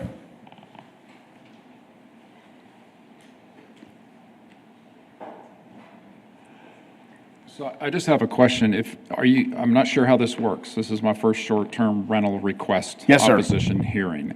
So if you guys move forward, are they legally bounded to obey by the promises that they make? Like a renter is not allowed to use the joint use concrete to the lake. Well, I think that we could stipulate that a gate with a lock and limited access be a part of a condition if we were to approve it. This would go to the city council for final approval? No? Only on appeal. Only on appeal. That's what, I talked to Tommy Ebert, and that's what he said. Okay. To voice my concerns and conditional uses. Yes, sir. And just, I want you guys to look at those pictures. I mean, my parking compared to theirs, I mean, if I'm renting something and nobody's at that house and my gates are wide open, like I say, we're just open for business all the time. Right. Our fountain's running, our gates are wide open, our parking is very inviting. And when you go down there, and that's great, he's gonna lock that gate, but it's a wrought iron gate that's 4 feet tall, the one down by the water in the grass. You step over that and you're on my property. And you have access to my dock and fishing off. We just spent X amount of dollars. We did basically a sidewalk retaining wall. It's 30 inches wide. Wow. And, we've just spent too much time, effort, and money, and we've been there too long for the neighborhood to go this direction, okay? Thank you, guys. I understand. Thank you. Just one other thing. Sure. I know that they live about 2 hours away or 130 miles. Who's going to be enforcing any of this? I believe that the applicants spoke about having some local family that would help with issues on site. They are required to have a local operator under our ordinance, and they Looks did like there's a provide gentleman that. sitting with them that's local. Yes. We have two. We have two. And y'all live at the lake? Live in town. We both live in town, yes, ma'am. Okay. Okay. Thank you. All right, I'm going to close public comment and take thoughts or a motion.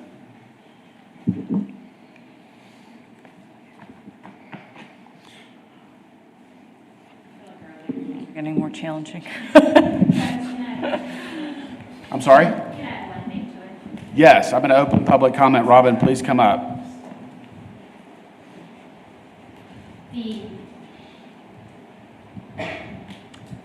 To the east, is that right? The neighbor to the east that's opposing it, that is not their homestead. Okay. And they have quite a bit bigger lot. Their house is quite a bit further away. The neighbor to the west that is closer. Yes. It is their homestead, and they are all for doing that. So the one that is opposed, it's not even their homestead. They don't receive mail with that address. Yes, ma'am. Yes, ma'am. Okay. Ma'am, can we get Thank your you, name Robin. for the record, please? Yes, sir. On Robin Oh. Tidwell. Thank you. Thank you, Robin. Okay, I'm going to close public comment. The concerns about the access to the shared driveway, I think, are legitimate. And if there's a motion to approve it, I would ask that we consider adding a locked gate to restrict access, if we're going that route. And this might be a silly question or request, because I know I know everyone said that you're not technically bringing boats and whatnot down that, but would the applicant consider even putting a fence on their side of the property next to, like, within a certain distance of that drive, just again showing that that is off limits, not just a gate? I mean, I'm just throwing some options out. I don't know if that's possible either.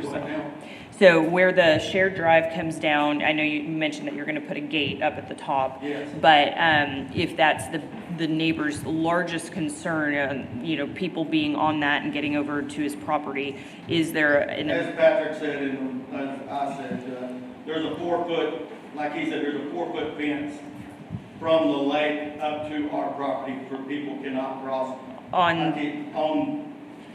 the shared drive, and then ours is right here. Oh, okay, thank you, thank you. So it's fenced off. I'm sorry. Yeah, please come Sorry up. about that. So I know exactly what you're saying. The concrete that is shared 50-50 butts right up against his house. He can't put a fence there without disturbing the flow of the concrete. And one more thing, what she said, kind of throwing me under the bus that I'm not homesteaded there, that's even more concern for me, because I'm not there.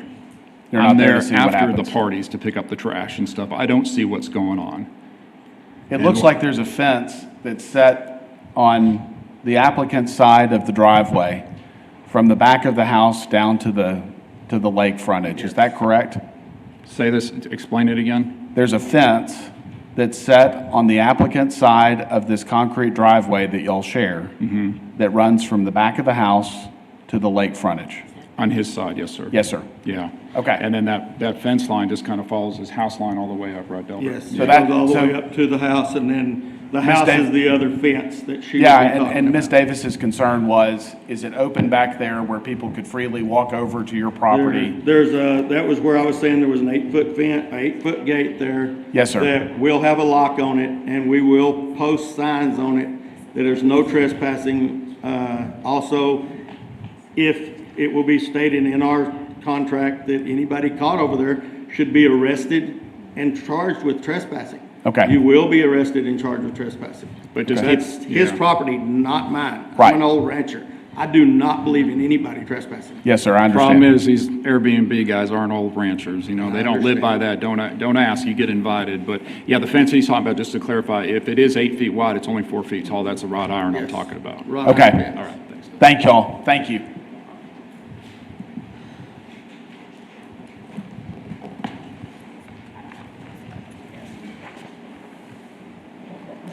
All right. Anyone want to share their thoughts or make a motion? Yes, sir. Again, I feel like these lake ones are always extremely challenging because of the circumstance, because of the fence heights and docks and equipment and all of those things. I do, and I'm probably going to be the black sheep up here, but I completely understand the gentleman's concerns. Looking at these photos, having that fence coming down the applicant's side of the shared drive, I do think is helpful. And again, if we can put some stipulations in there stating that, the applicant is going to follow through on the no trespassing signs, et cetera, so there is some recourse, and that the neighbors have a local contact here, I would say that I'm still okay with this being a short-term rental personally. Is that a motion? Yes, sorry. My coffee right And now. if you're making the motion, Yes. what are your stipulations? I'm sorry, could you repeat those so I can jot my notes down? Yeah. Yes, ma'am. We will make very noticeable which house is ours by putting the numbers up, so they will not, hopefully will not, can't never say what anyone will do, not get into anybody else's drive. They will only be used ours. Yes, sir. They're allowed only to be used, all parking will be inside of our fence, which we have an 8-foot solid fence, as y'all seen in the pictures. Yes, sir. Separating all of us. We will put a gate leading down from our property on the shared concrete so that no one can pull boats or utilize that in any way. We'll put a lock on it. We will put a lock on the 8-foot gate down at the bottom so that it cannot be utilized or opened, just opened and people going through it. Yes, They sir. will actually have to jump a 4-foot fence, and we will put no trespassing signs on the fence down at the lake. Yes, sir. And we can put one at the upper. Okay. And this is just, again, brainstorming thought. I also feel like, if you are using the sites like Airbnb and VRBO, you can send pre-check-in instructions to your guests. Yes, we do. So I would definitely include maybe your survey or some sort of aerial footage Xing off that driveway, like this is an unpermitted area of the property. Just again, you're covering all your bases. I don't know what the legal abilities are for security systems with cameras. Like I don't, that's all on short-term rental stuff. So I don't know that, but that might be another thing to consider. But I definitely, if this does pass, I would highly encourage you to include those documents in your pre-check-in so people understand in the forefront. Okay. Thank you. Thank you, sir. All right, so you're making a motion. Yes, based on the discussion, it will making a motion to approve as presented with the following criteria as far as distinct numbering on both sides of the entrance of the property, limiting parking to just inside the applicant's fence, having a gate added that leads down to the shared drive with a lock on it, also a lock at the 8-foot gate, the no trespassing signs in multiple locations, and I am going to add in that stipulation that some sort of photo or something needs to be on whatever site that you guys are utilizing when the applicant does book, as well as in the property specifically. What kind of photo? I mean, Just showing like what the property boundaries are and what is off limits. So just something that somebody can visually look at and say, I cannot go there. So one concern on that is, I mean, part of these conditions are for code enforcement to be able to actually go enforce the conditions. I guess the concern with it being posted on some third-party site, I mean, I don't know if that's something we can verify or not, and if we are charged with going and looking at each posting he makes for each rental, I mean, that's going to be difficult. So, but we did say that we could add stipulations, so how would you like that done? Well, I'm not saying you can't do it, I'm saying there's a concern with enforcement if you do that. It'd be difficult to enforce. Well, I think on enforcement, how I would see it is not every time, but when you have a complaint. Yes. You Go back would and go and check. see if that particular It would be renter in had your gotten file. the paperwork. Receive the notice. I mean, if there's a complaint, though, they don't get renewed. Correct. Exactly. I mean, Well, that's that's true. the other safe side about the short-term rental. It gets reviewed in a year. If there's complaints or stuff, it doesn't get renewed. Right. I want to make sure that the opposition heard that. Did you guys hear that? So we don't do a very good job of explaining that.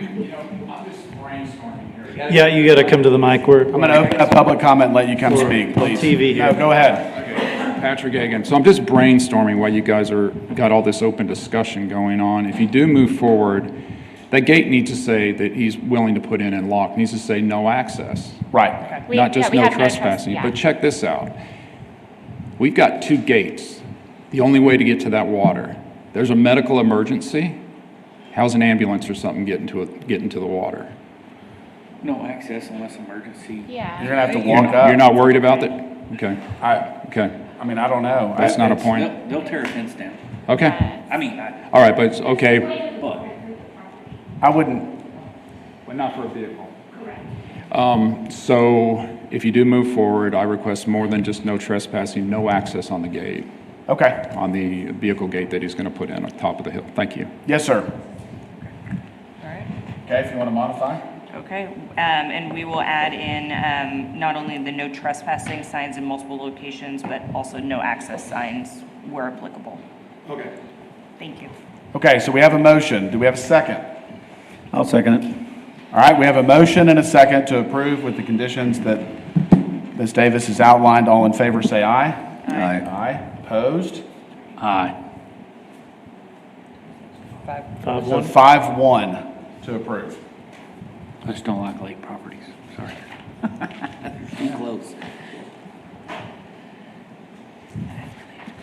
All right, we're going to take a very short 3-minute break and let those that need to go to the restroom. I'm going to get rid of this cut this thing.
Travis, well, yeah, I was thinking.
Okay, it's 11:05, and I'm going to call the meeting to order again. The next case is PD 2306 and CP 2302, Coliseum Drive.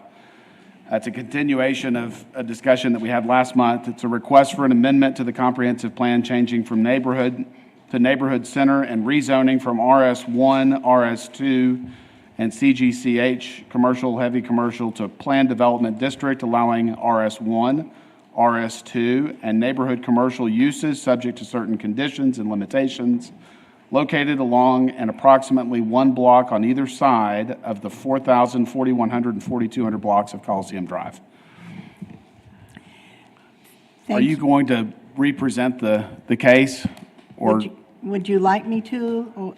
I don't know that we Or need give to. a abbreviated? Abbreviate. maybe? That would be wonderful. There are some people in the Coliseum area here, so I think just so that they're in the loop, we Yes, need to.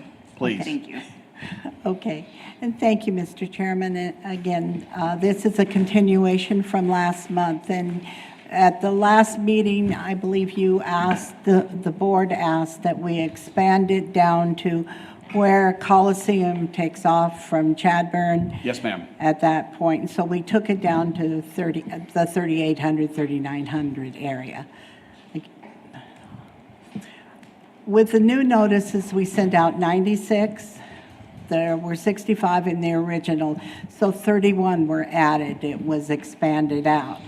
And you can see by the green and red stars that we did get some feedback from the new area. We also got additional feedback, or the same feedback, from two of the property owners that had originally objected. This was the original one. Sorry, Sherry, can you go back, please? Yes, ma'am. Maybe. I continuously have problems going back, so. No, you're good. I did notice that there was 37 calls and personal visits, which is great. Thank you Awesome. for that. It would be, not to add more work, but I would like to kind of know which ones they were. That would be very helpful, but that's okay. I'm not going to make you do that. Okay. I could put most of them in any additional information you would like me to send, but I don't have that with me right now. Okay? And to clarify, those were calls or visits made to you all, right? To us in the planning department, or when I was out in the field. Gotcha. Or Okay. Perfect. there were 5 people that actually came in and spoke to me Gotcha. personally. Okay. Thank you Okay? for the clarification. And the rationale, the reason that, the reason that we looked at this stemmed from the monument a request for a building permit and a real look at the neighborhood and the fact that it is changing. It hasn't changed essentially for a number of years, and then over the past maybe 10 years, there have been changes that have occurred in there. Part of those changes we knew about, part we did not. It's just people making conversions on their own and not coming forward, particularly in the RS1 area. And so since you directed us to take a real close look at it, I've probably been out there 5 or 6 times, looked at it in depth, walked around the area, talked to some neighbors. So I have a much better feel, I think, for what is out there and where it might be headed. I've added these photos. This came from where you head off. The Stripes is right at that corner where Coliseum goes off. You'll also see that the Lakeview Laundromat is across the street from Stripes, and the other building, which is now a religious building, was originally a commercial building, is in that general area also. But on the bottom, which would be to the bottom right for you, behind the Stripes, where the zoning presently is CH, it's a heavy business, heavy truck business. They trailer in and out, and then they have a kind of spread past that zoning into the single-family zoning. And they would be interested in keeping the CH zoning and expanding it. And I'll talk about that in just a moment. The one at the top on your right is the other corner where Odessa and 38th come in. And I particularly wanted to talk about that area for just a minute. That's the eastern side of that block, if you will. There are modest homes on that block that have been there for a long time, but they're all on large lots, significantly large lots. And in walking up that street and talking to the property owners, most of them are elderly. They've been there a number of years. They're concerned that they don't want to change now, but that they might want to change in the future, and they wanted to have that ability. And so they were concerned at how the direction was going to go, if they could stay residential until they wanted to change. And a couple, as I was standing there talking, said, we understand that if one of us goes, we're all going to go.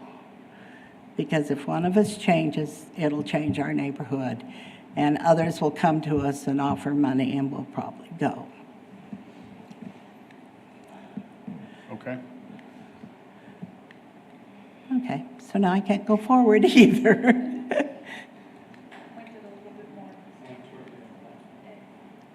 To the top or bottom?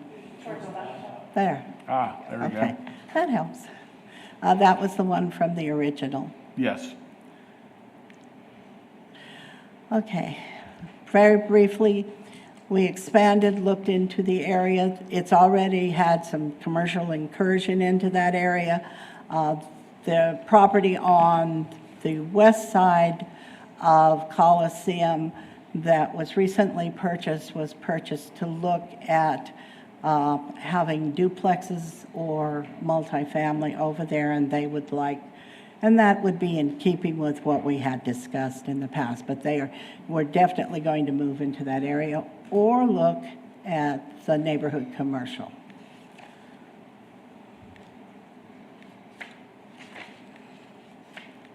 Okay, whoops. So to remind you of the certain conditions and limitations that staff had recommended at the last meeting, and I underlined those areas that were part of the original that were points that I think people raised questions about. And we were talking about front setback along Coliseum, will be 15 feet. We had originally recommended both for any new residential and definitely for commercial. I've added if requested for the residential. All parking would be encouraged to be in the rear of the building so that you get that boulevard look along Coliseum as much as possible. And a lot of the people wanted to see that. Number 2, for non-residential development or redevelopment, the front setback area will require a landscaping plan approved through the urban design review process prior to approval of a site plan or issuance of a building permit. What I'd like to emphasize is we've always had non-residential development or redevelopment would be the ones, not residential development. 3, any signage for non-residential uses must be attached to the building and limited to 50 feet. Freestanding signage is not allowed. Within that area, if they all have the same requirements, it kind of balances it out with having an impact on the residential. Then use of existing homes for offices or commercial use is encouraged, and we still would like to see that flexibility occur. Number 5, lighting for non-residential uses shall be shielded in order to minimize spillover. The lighting has always been the biggest bone of contention and worry about any commercial going on. Number 6, allowable neighborhood commercial uses are generally to be service and retail uses, and drive-through uses will not be allowed. The neighbors talked about whenever there's something going on at the Coliseum, they get a lot of foot traffic. They get a lot of people walking in the street.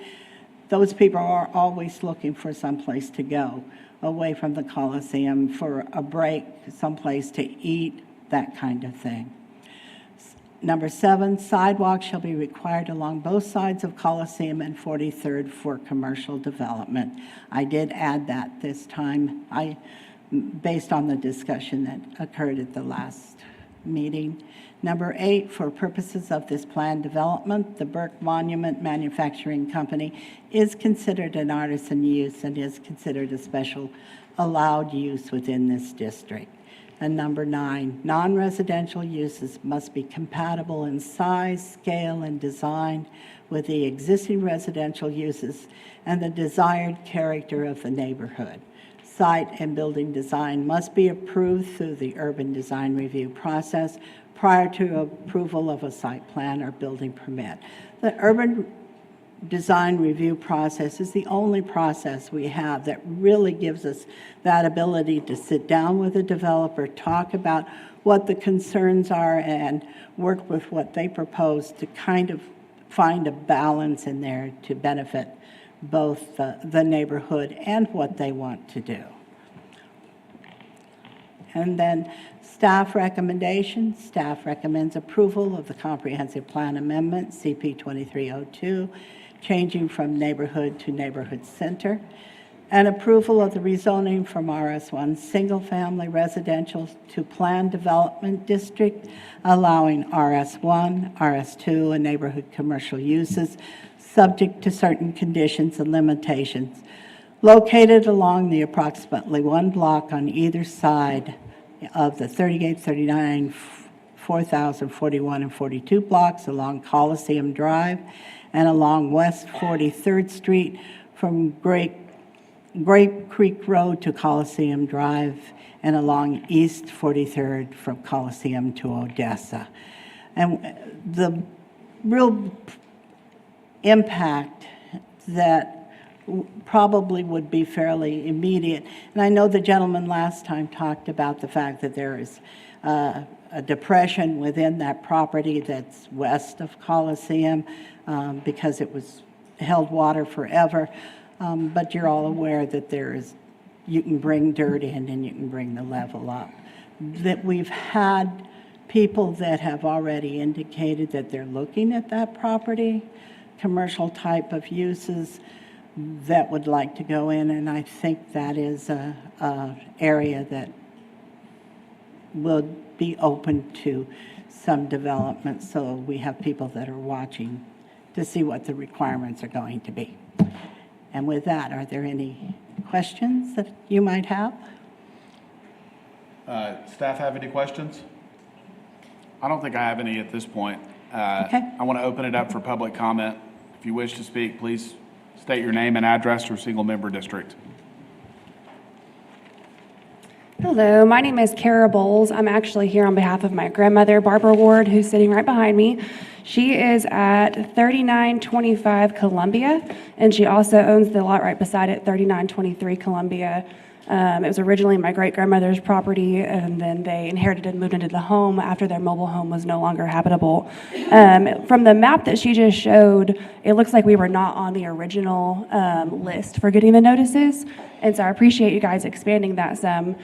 We came really to learn about what the change meant before we made an opinion, and so the first few topics that you guys have talked about with other areas have helped us educate ourselves as to what that could open up. And so I would like to just add to the record that because she has 2 lots, 2 letters, she is opposed to the change. Mostly being because she is on Columbia, that butts up to basically, I feel like it'd be more likely for someone to buy property along Coliseum Drive, right? So they're going to put in the restaurant or the store or something of that nature, which means that therefore, as she just suggested, the parking lot should be behind the building. So then now she has a parking lot butted up to her backyard. She mentioned too that a lot of people in this neighborhood are elderly. And so truthfully, I feel like it's opening up a very, what's the right word? Basically, people who are already could be subject to being taken advantage of, you're opening them up to more possibility with that by having more traffic coming through. And that's really her concern is, it's already somewhat poverty stricken in this area. What other traffic are we going to be bringing in and what other possible crime and things like that? If she had the opportunity and could afford something else, she'd have moved a long time ago, but she can't. So it's up to us to be able to take care of this for her. I personally grew up on 42nd Street, right in front of the Coliseum, so I can attest to what this neighborhood is like.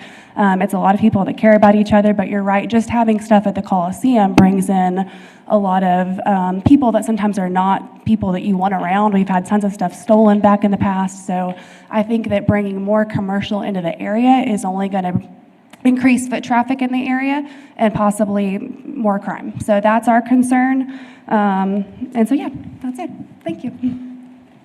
Should I give these letters over here? Yes, please. And thank you. All right. Anyone else wish to speak on this case? I'm Mike Carter. I own that property over on 4007 North Chadburn, 4003, 4015. And I'm late to the game on this.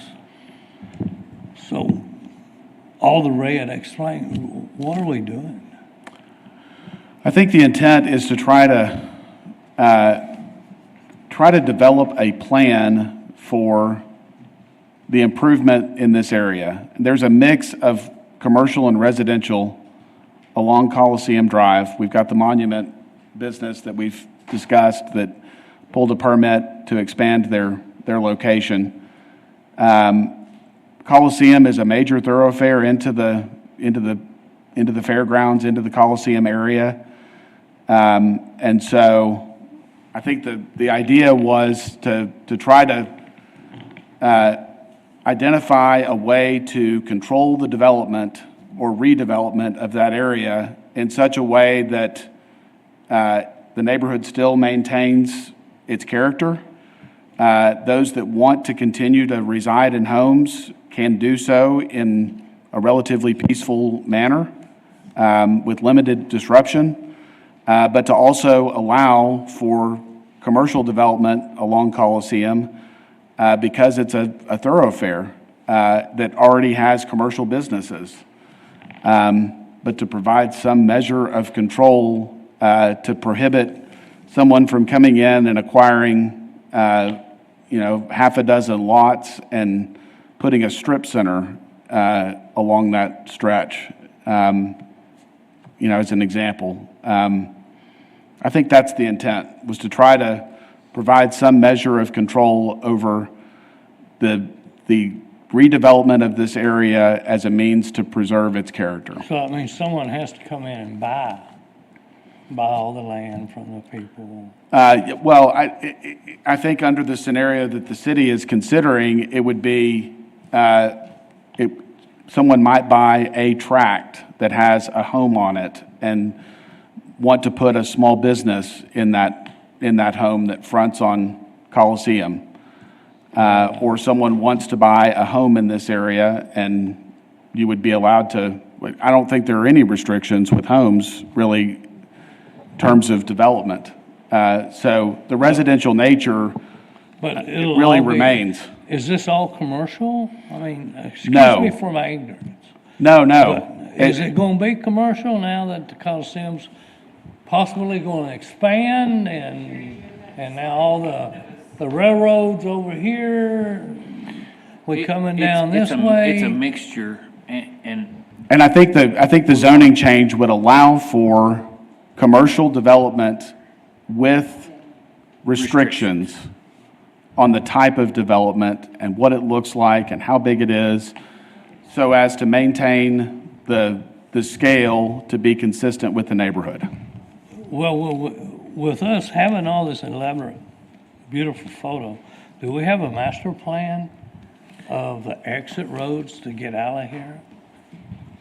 And the reason I say that is 10 years ago, my property, which is not affected here, it's across the street, I own all the land next to the Cowboy Church on back. Yes, sir. I had a plan there, and I had a master plan that, I couldn't do this because we was putting in an exit road for traffic to leave the Coliseum. Oh, I'm not aware of that. Which never happened. There wasn't. Now the plan has moved, which is, it's not available for anyone to know, but a guy like me, I lose thousands of dollars because of all this stuff. Okay. And now, how's the traffic? You're gonna put more business in. I've got a whole corner lot that's totally shut down for traffic. They come out, put barriers up. Oh, that's it, Coliseum, too bad. You shut down, so I cannot, now they're telling me on my commercial property, I can't do anything because of traffic. Can you be specific about which property you're talking about? And are the barricades when there are events at the Coliseum? It's right there on the corner of Chadbourne and Great Creek Road. And So the north, for the last 15 years, there was a master plan that was going to reroute, that's going to reroute the road. And when I owned all that other land behind me, I had to sell it.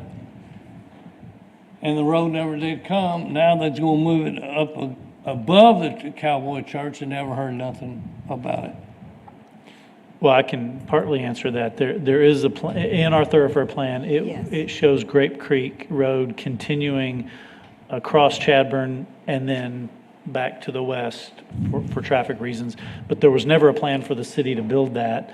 As that property develops, the developer, property owner will be responsible for constructing that. So what happens is they're right here where you had 10 years ago, and I was, and will you be here 10 years from now?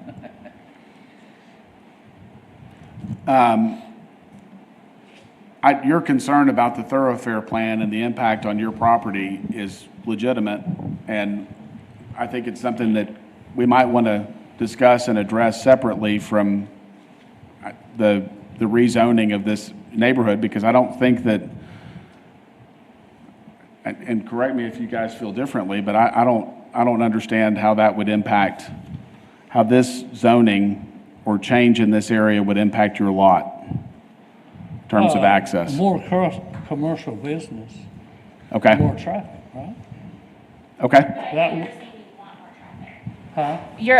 Correct me if I'm wrong, but I understood you to say that part of your concern is that the barricades prevent your business from being accessed. No, I'm really just making a point. Okay. And I hadn't heard anyone say Okay. anything about the traffic and the points, okay? Okay. So if we are going to do all this, There's another deal that stops about,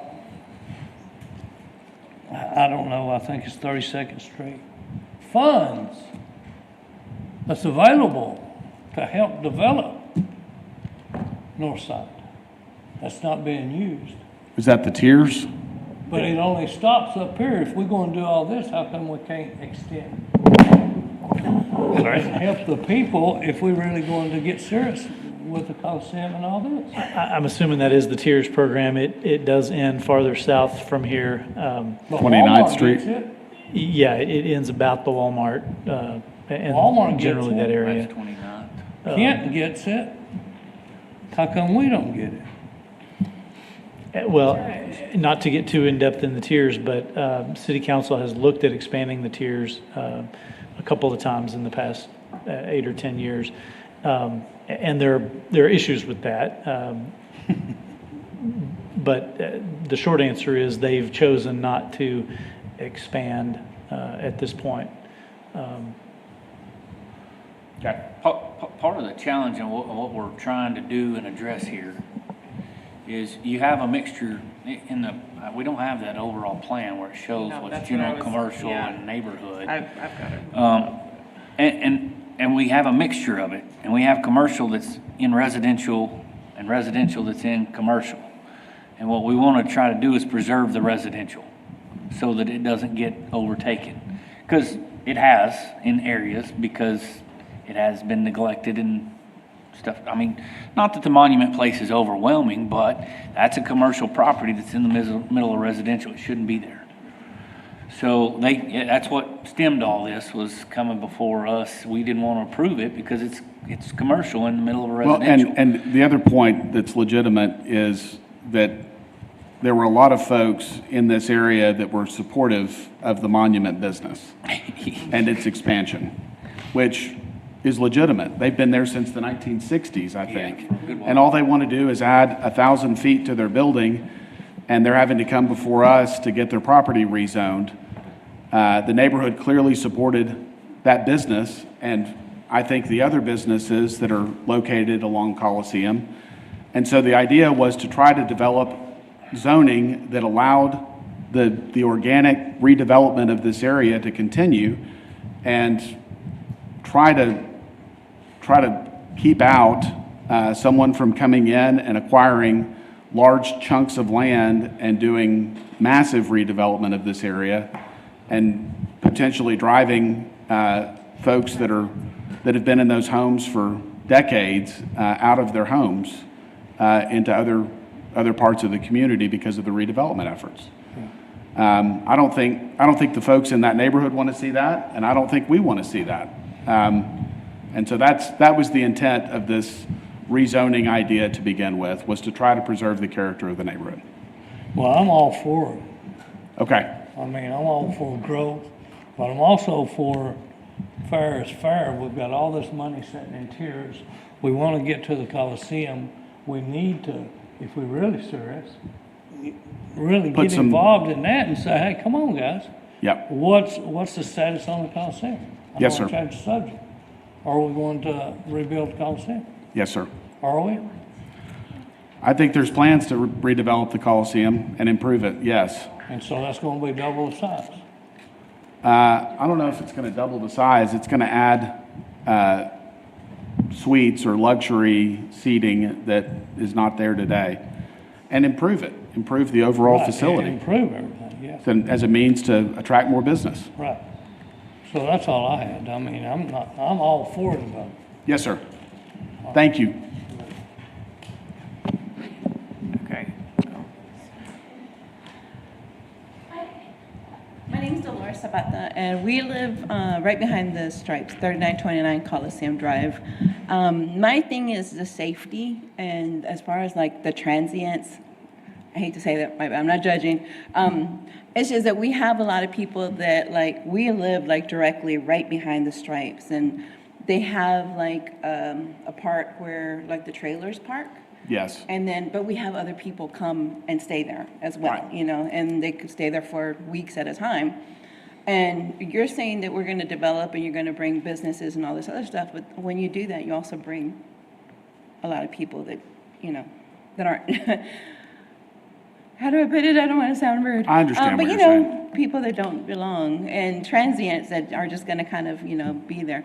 Do y'all have plans on safety as far as like upgrading like the police in that area? Because it's already it's not the best neighborhood, but Well, in terms of commercial development, if we went back through some of the detail, there are lighting requirements, there are parking requirements, there's fencing requirements. And all of those, I think, are measures to, number one, provide safety on the site that's being developed, but also to limit or prohibit that development from encroaching on the neighbors. Okay. And so I don't know how to address your concern about transient traffic.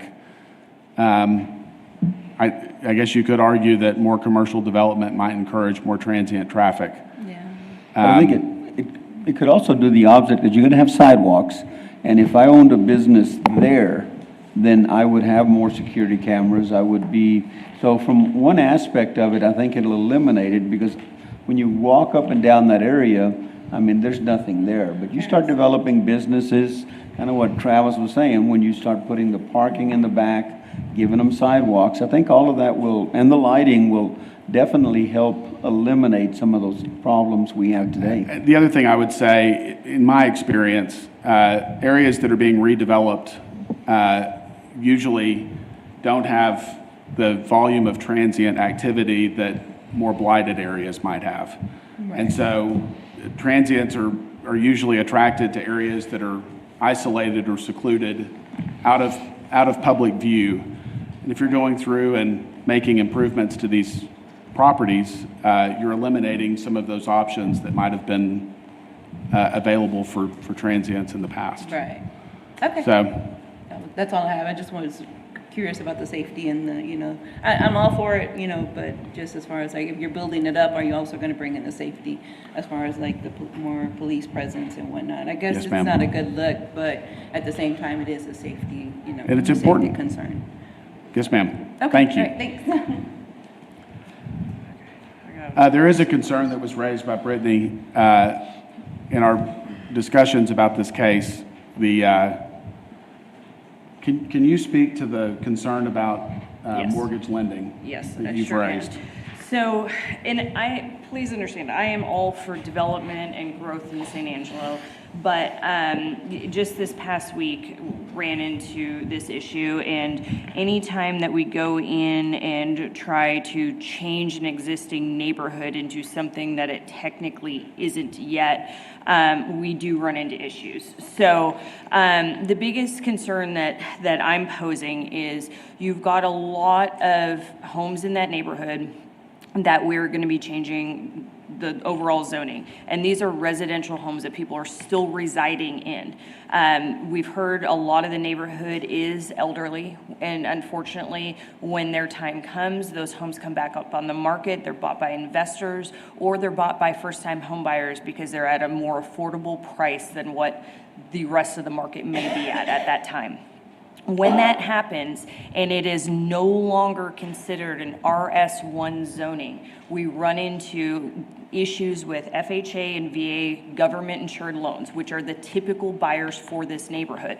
When that happens, we have to get with the city, get a grandfathered letter showing that the home was residential before we went in and did all of this zone change. It causes delays in the lending process. It creates issues with the buyer. Then that letter, we're hoping that it will still be good when that buyer goes to resell down the road. And the whole thing takes process or time and, and whatnot. The other issue would be, for those people to maybe potentially have to replat. This situation just came up on a property that I wasn't even involved in the transaction. I just tried to step in and help. Down further on Chadburn on 32nd, Sherry assisted me with this. Back in '97, the city came in and re-cleaned up Chadburn. Well, they went in not a little further down 32nd, So they went in this first home and then half of the second home, which didn't make any sense. So this secondary, or the second home in on this block was both residential and commercial, okay? Well, they go to close the loan. They find out they cannot close the loan because, again, it was zoned differently than what the lending requirements are. The lending requirements on FHA and VA are that the home has to be insurable by the lender for 100% of the value. If it's commercial or any other zoning other than residential, it's only insurable for 50% of the loan value. Therefore, the buyer cannot get a loan. And again, all we do is keep talking about affordable housing. This neighborhood is the affordable housing. So that's my biggest concern due to the fact that I literally just dealt with this. And Kara is actually a lender here in town, and she can probably explain that a little bit better than I did. Well, and if I could, before she comes up, sorry, if I could answer No, please. some of that. We deal with that probably on a weekly basis, maybe not weekly, but monthly basis. We have issues like that. I have never seen one in a case like we're proposing because the underlying zoning of this property would be RS1. We're Okay. proposing a plan development that would be RS1 zoning with some additional uses allowed. So typically when we see this problem, it's a property, we had one zoned industrial, but it's got a home on it, or it's Yep. zoned general commercial. So it's got a legal non-conforming use. Yes, as opposed whereas in to this case, it would be conforming. and Conforming legal. zoning, yes. And so, again, I may be wrong, there may be situations I'm not aware of, but I have never, in my experience, seen a situation where they've had a mortgage problem with a situation like this where there's a plan development that does have that RS1 zoning as its base zoning. Okay. Kara, thank you. So Brittany actually explained it perfectly, but I was just going to add to that, aside from whenever we get the city approval letter saying that it is legal non-conforming use, or like he just said, maybe it's legal conforming use, the appraiser still has to comment the marketability of the property, and if it's basically conforms with the market and can be resold as is needed for the lender. So where if we were to foreclose on the property, can we still resell this as a single-family residence at value? And so that could be a flip side of the concern, is it still going to hold its homestead value for it to be a residential property as businesses are built around it? Or is it no longer appealing and marketable for that nature? So that's where you're going to run into some more lending concerns on that side. And then just as people were talking, I think that maybe there is some misunderstanding as far as what the zoning is proposed to be. Because my understanding with what was talked about previously was that by changing the neighborhood, that basically it's anyone could come in, so to speak, business-wise, small business-wise, so neighborhood commercial. Am I wrong on that side of it? Well, I wouldn't say you're wrong. It's the way it's proposed, it's a plan development, which is like a customized zoning district specifically for this property or this area. But the base, any plan development has a base zoning, meaning regardless of anything else, the rules in that zoning apply, which in this case would be RS1, single family. But then there would be listed some additional things that are also allowed, which would include RS2. RS2 and neighborhood commercial uses, but with some stipulations. So we would consider an RS1 single family use on that property completely legal, no question, from the city's standpoint. Right. So then somebody wanting to do the RS2 or the commercial side of it, do they have to get approval per each property before they can implement that restaurant? Yes, they'd have to submit additional information and maybe go before a review board to look at, if it's commercial, to look at landscaping or lighting to make sure that the site development is consistent with the surrounding area. Okay. And to prohibit someone from coming in and buying 4 lots and putting up an inline retail building in the middle of the block. Okay. But also to be clear, none of those additional requirements would apply for anybody who wanted to continue using it as single family. Right, right.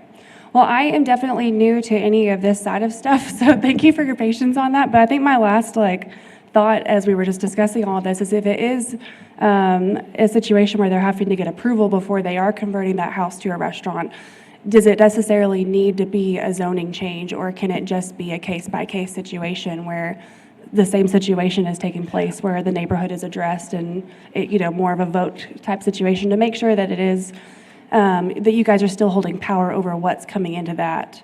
And that, I don't know the answer to that. Y'all would know more than I would. If I understand the question, it would not require a zoning. It would just be allowed, but there would be a process, but it would be an administrative process that staff would review and approve.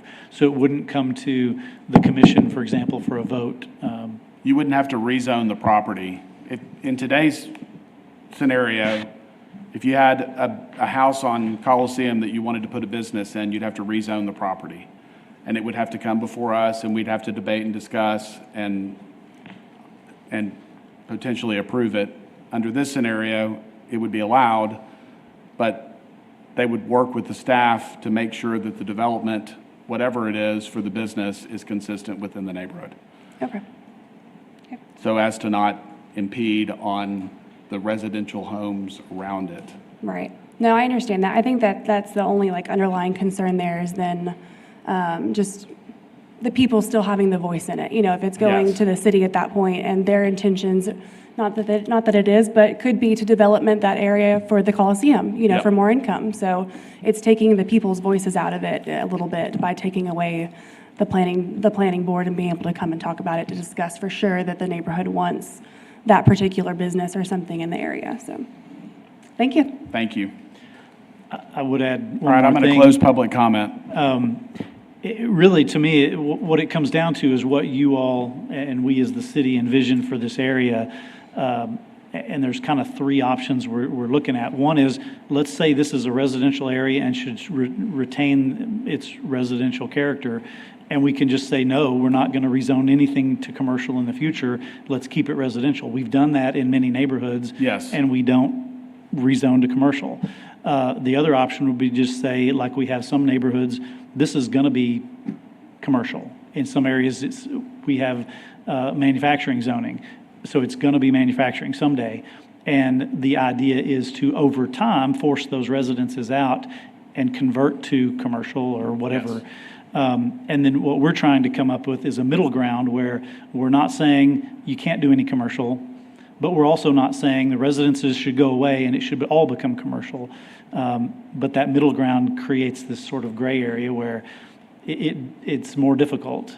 But we think our recommendation is this is better than taking commercials rezonings on a case-by-case, one lot at a time, partly because then you would have no ability to limit. Right. You wouldn't be able to say no strip center, Straight for example. rezoning. It's just straight rezoning. It's up or down vote, yes or no. Yep. Okay. Anyone else want to share thoughts or make a motion? We could, I'm assuming we could continue this if we need to address the concerns about lending under this zoning classification, if that's something that we need to address.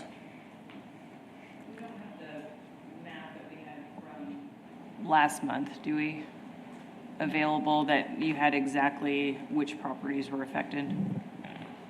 Like that were actually going to be in the rezone? Yes. Let's go back to the map and I'll show. So everything in red. Those in the blue were just those that had to be notified. Right. The ones in the red over to Odessa and the red on the other side are the ones that would be affected. Okay.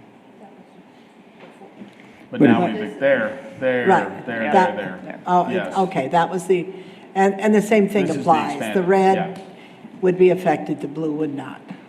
But if I understand because it's got the RS1 underlining, the lending would not be an issue because this would be, so basically that would be off the table. And we would not have a lending issue, quote unquote, there's always things that come up, but. Yeah, again, it's going to go back to the underwriter because again, those are going to be government insured loans based on the area that they're being sold in. So with that being said, again, it's more steps, it's more of a process for the city. It's putting more on you, it's putting more on us to be able to get those grandfathered letters. I don't know when that letter started, but it took us 2 weeks to get to where we needed to be. And that's time that a lot of people don't have. In this case, they would not need the letter. Historically, in talking to other cities, Austin, San Antonio, that have done very similar things or exactly this, they've not had a problem because it's the underlying zoning itself that basically is staying the same. Okay. I don't know, that, I mean, that's my biggest concern. And I understand some of the neighbors' issues with safety, you know, bringing in more people So in an if elderly that remains neighborhood. your concern, would you like to continue this to the next meeting and see if we can get some lenders that have, Candy, do you have any say in this? Like, have you run into this issue lately? we certainly don't want to create a circumstance where you can't obtain the financing that we, you know, It's VA a or. legitimate concern because FHA and VA are very Absolutely. particular in their underwriting process, so. And I mean, I hate to keep tabling stuff. I really, really do, because I know that postpones This is a big everyone. decision. But this is a big one. And, Yep. you know, if we're okay with it, I would like to inquire with multiple lenders that deal with FHA. And I don't know if some of the government programs are like T-Shack and stuff. I don't know if those are impacted. Like, I just think that when we go to make a large change like this, just like we did with the CBD downtown, we just need to make sure every I is dotted, every T is crossed before we blanket a neighborhood and change it. So I vote to table, please. All right, we have a motion to table. Second. And a second. All in favor of tabling to the October meeting, say aye. Aye. Aye. Opposed? Aye. So 5-1 to continue to next month.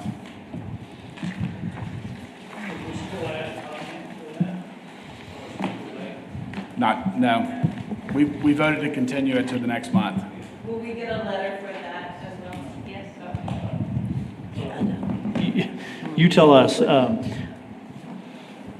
the statute does not require us to re-notify when it's been tabled to a specific date. The idea being people who were here are aware of the meeting or can watch it on YouTube and read the minutes would know that it's being postponed to that specific date.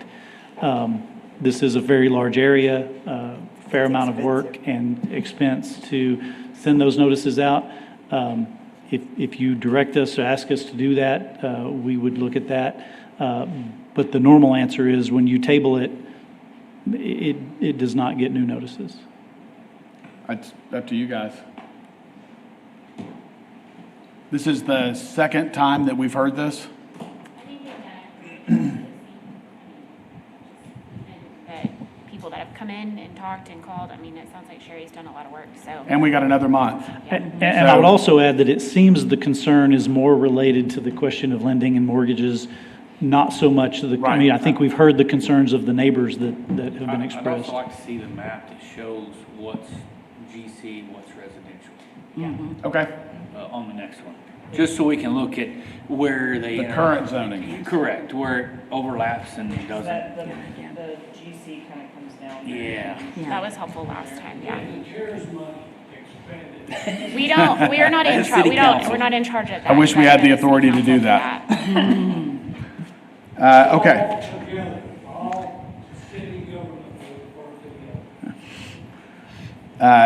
All right, the next case is PD 9707, a request to amend the master plan and concept plan for PD 9707 by adding a 14,500 square foot building for the Angelo State University Flight Training Program at the San Angelo Airport.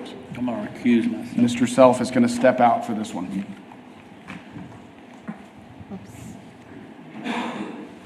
You got carried away there. Okay. What is proposed is an addition to or an amendment to the airport master plan. They are proposing a lot 300 by 450 square feet or 137,700 square feet approximately. on which will be built a 14,500 square foot building which contains classroom, flight simulators, offices, assembly space. It is an educational facility, and the parking that's associated and needed with that. It meets the first listed goal of the revised 2020 master plan, which was a better relationship with ASU and educational facility development. And so what they're proposing to do, as I indicated, is to train students to become commercial pilots is the ultimate intent. The item on that we were most concerned about, in which they're addressing in the development, is drainage on this site, because this site has had drainage problems in the past and is fairly low. This is the airport master plan. The facility that we're talking about is going to be on Hanger Road, which is down here. That's the main road where the public services are, and that's not in the secure area. It's out of that area. And this is the facility and the parking that is associated with that. And staff is recommending approval of the amendment to the airport master plan as approved, the original in PD 9707, and then amended again in 2020, and to modify the plan to provide for the training and educational facility and parking lot for the Angelo State University training facility at 8450 Hanger Road. And with that, is there any questions that you might have? Has the airport board heard this case? Oh, yes. And they support it? Oh, absolutely. Okay, just wanted to verify that. Okay, any other questions for the staff? I'm going to open it up for public comment. Anyone wish to speak on this case, please step forward. State your name and address or single member district. Good morning. Brooks Weiner with KFW Architects. I'm the architect on this project for ASU and the Texas Tech University system. And really, just wanted to see if you guys have any questions. I think Sherry went through it pretty well. We are working with, our civil engineer is working with the city engineering department to address the drainage issues. There will be a, either, I can never get them, remember them. It's either detention or retention. There will be a stormwater detention pond that will regulate the flow of water. We're actually just north of a large drainage culvert that's currently taking a lot of the stuff off the runway and moving it to the west. And so we're going to kind of, the plan right now is to piggyback onto that. We'll have a separate space that will collect water from our site that's going to be sized for any possible future development as well. So it will be sized appropriately, and then it will then meter the water flow into the adjacent culvert. Yeah. Other than that, really, if you guys just have any questions, I'd be happy to answer. Any questions for Mr. Weiner? All right. Thank you, guys. sir. Yes. Anyone else wish to speak on this case? All right, I'm going to close public comment and take a motion. Approve as presented. I second that. All right, we have a motion and a second to approve as presented. All in favor, say aye. Aye. Opposed? 5-0. Conditional uses. Case 1, CU 2341, request for conditional use for a short-term rental located at 2274 Joy Road in the RS1 zoning district. Still morning, right? Good morning? Okay, just making sure. 2270 Joy Road. It is a short-term rental request through a conditional use in RS1 zoning. This is the second one out at the lake to talk about today. As you can see from this picture here, that is the structure there, the white structure, the propane tank, and there, and you can see they do not have any paved parking. So that's going to be one of our conditions, that they're going to have to pave and maintain the parking as a condition.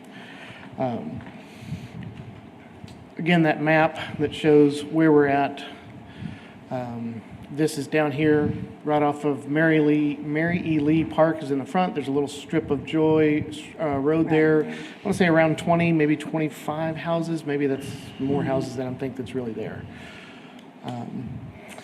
This is trying to show the property adjacent, and I'm going to see if it will let me zoom in here just a little bit. So here's the subject property right here. You can see, just barely faintly see that their front property line here, almost similar. So from this front property line to their end of their back patio is approximately 100 feet between those pins on the subject property. The adjacent property, I'm going to say to the right and to maybe the north, if you will. Again, pin at the property line, and you see the beginning of their house structure. That's about 125 feet from the property line. I'll go to the next map, but I've also got kind of red dot here and a red dot here. These two are opposed. This one down here is opposed. This one was for. But you can really see why this one might be opposed, is their backyard is part of their front yard, if you will. Yes. So that's why I bring that up on this image here. While we do think there's a couple of conditions like parking here and paving this parking at the front, this could be one, again, y'all have the discretional decision on whether this makes sense or not. There is not one within 500 feet. We think that they do meet most of our other, well, they meet all of our other items for conditional use as of presented. Again, here's that kind of cleaner map that shows which ones are opposed. Again, you can see the two properties adjacent to the red outline property. You see one further down. You do see that this is kind of a cul-de-sac neighborhood, so you do have to kind of go down to that little roundabout and come back. Now, this is at the very front of the neighborhood, so you've got some give and take there. So they're not having to drive all the way to the end, where in theory, you know, somewhere down the road, someone down at the end might come forward and say, well, I want a short-term rental.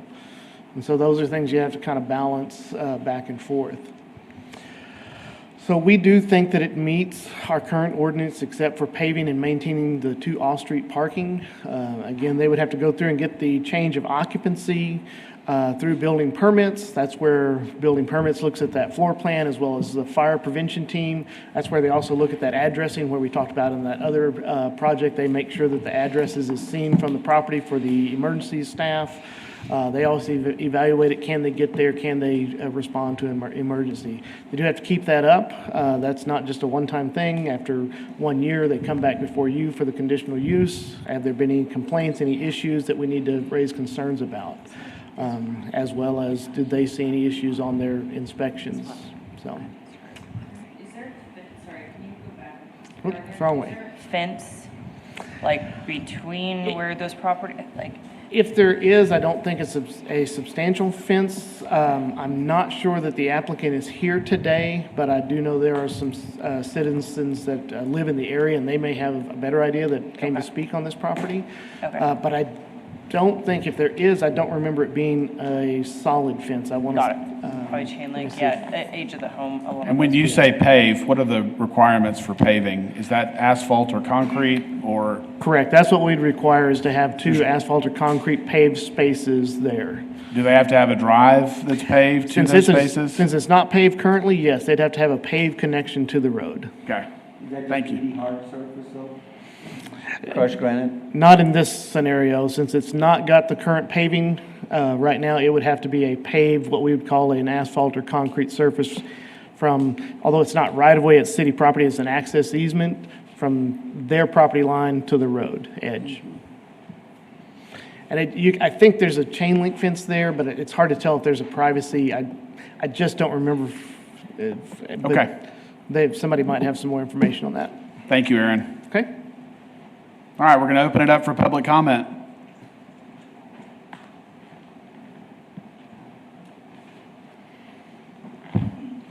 Good afternoon. I'm Jerry Lancaster again. This is my wife, Loretta. And we own the home at 2250 Joy Road. We've owned that home for 9 years. And I will say the parking for that home is horrible. There's no fencing on either side that I remember. It is strictly grass and a little bit of gravel and a narrow driveway to get through there. At most, there would be no parking for more than 2 cars. And otherwise, you'd have to park on the street and probably have to park on the city park across the street. Yeah. Is where anybody would wind up being. To get there, you can come down Fisherman's Road to Joy Road, but the faster way is to take Picnic straight down to Joy Road, which dead ends almost on our property. And we would, if anybody had been drinking, that's when we'd have problems. Yeah. But Loretta and I are strongly opposed to the granting of the request for approval of a short-term rental condition at 2274 Joy Road. Joy Road is a very quiet, family-oriented residential street with very little traffic noise and no homes on the street that engage in loud partying and excessive drinking. To have a home on our street converted to a short-term rental unit would instantly change the complexion of this quiet, peaceful neighborhood, with the great possibility of a loud drinking party multiple nights of the week, and with no owner on site to control the people using the home on any given night.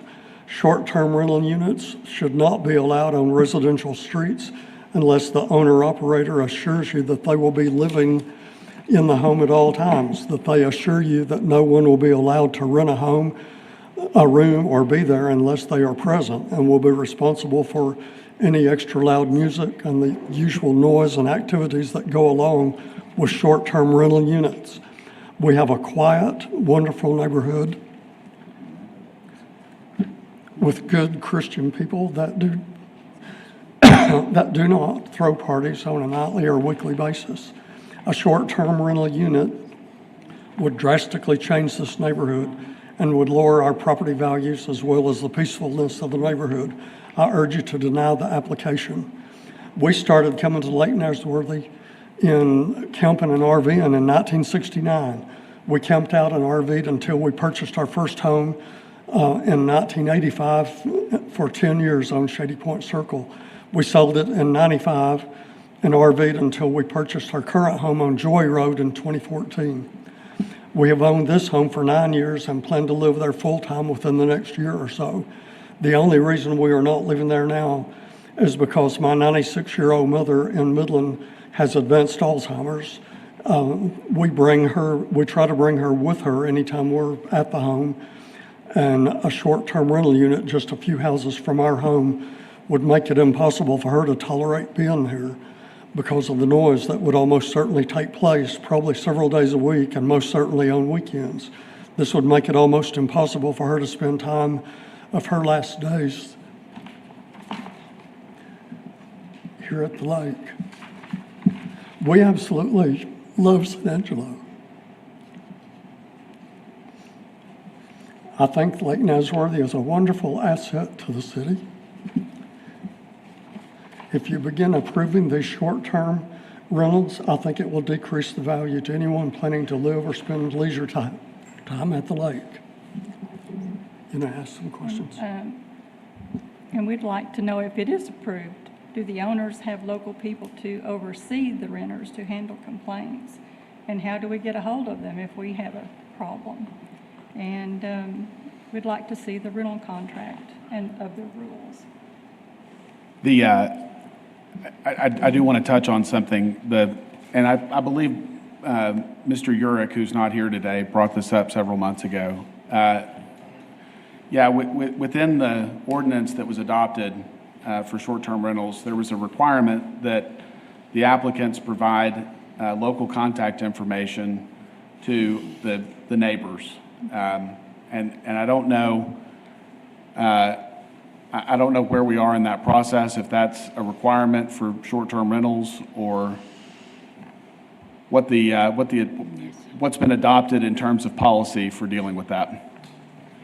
So yes, on our public notice that we mail out, we should be listing the property owner if they are actually reside within Tom Green County, or the operator. They have that option under the ordinance, one Okay. of the two. And so we do list their name and phone number Yes. on there so that those within the 200 feet get that. Yep. I don't think there's any other location that's posted, other than I know at the home, they have to list that information for the renters. But, Right. Yeah. And The owner contact? Yes, It we has have been doing modified? that, Okay. yes. are they shown to be the legal owners? Because they have tried to sell that property a time or two and couldn't get a clear title to it. Through the appraisal district is the information that we have, and does show an out-of-town owner and a local operator. And so that's who actually had signed the applications to apply. We don't do a title search, obviously. We just go with what the appraisal district has for property ownership. Because apparently there's a problem on them getting clear title in order to sell it, because it didn't sell. They have been able to keep it leased on a monthly lease agreement. Yeah. But I don't know what, for some reason, they decided not to. I think they forced the last leasers out. Oh, so yeah. So if it's under 30 days, then they have to go through the short-term rental process. If it's longer than 30 days, then they can lease however they choose. Now, it was a continual lease prior to now. Yeah. You had another concern or a question for, She wanted to see the leases, which we don't have access to. no, we don't have access to those, I'm sorry. Okay. But you should have the contact information for either the operator or the owner. And if you don't, If not, I will get you my information, and we can connect, and I'll make sure that you get that. Okay, we sent in our letter and decided to appear. yes, ma'am, thank you. And thank you for appearing. Thank you. Thank y'all. Is there anyone else that wishes to speak on this case? It's under a LLC. Okay, is the applicant here? Okay. I know I've said this before, but it is really hard for me to approve a short-term rental if the applicant's not here. 100%. Especially with opposition.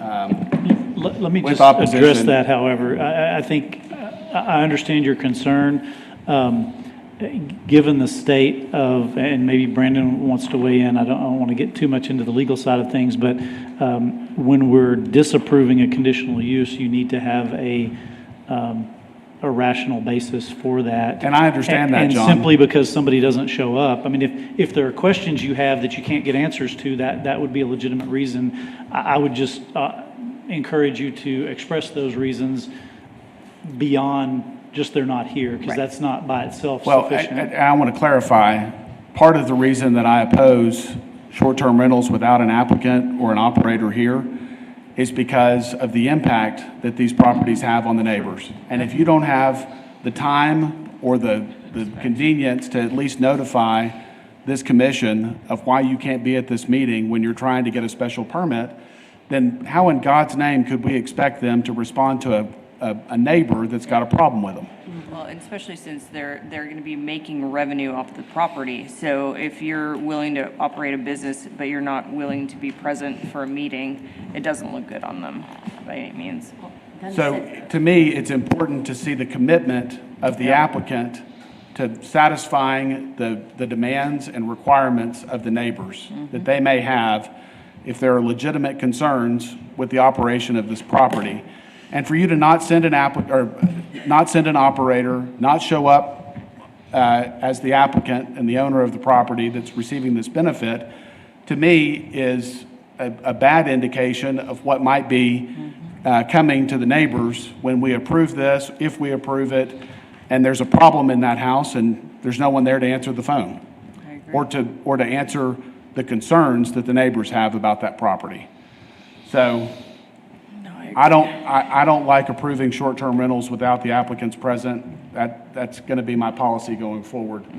So Does anyone wish to make a motion or share their thoughts on I this one? mean, I'm more or less concerned about the fence line. And Aaron, thank you for putting the extra slide with the distance from the backyard of the one to the front yard of the other, because you can't obviously tell that from this photo. It does, and you're right, it is a problem for this property to be as far up close to the driveway and the other setback as far as they are. I just want to kind of second what Travis has said about the applicant, and more specifically, when there's opposition or questions. I mean, some of the things that these folks questioned, we can't answer. The applicant might have been able to, but we can't, and so it puts us kind of in a precarious place. So mine is more so like when there's opposition, you almost have to have the applicant there to quell concerns. So I would make a motion to deny this request. Okay, we have a motion and a second to deny. All in favor, say aye. Aye. Aye. Opposed to the denial? So it's 6-0 to deny. All right. In a bit. Okay. I understand. CU 2342, a request for renewal of a conditional use for a short-term rental located at 1817 A&M. I'm going to say good afternoon because I think it's afternoon It now. is. It is. Ray Lineberry, planner.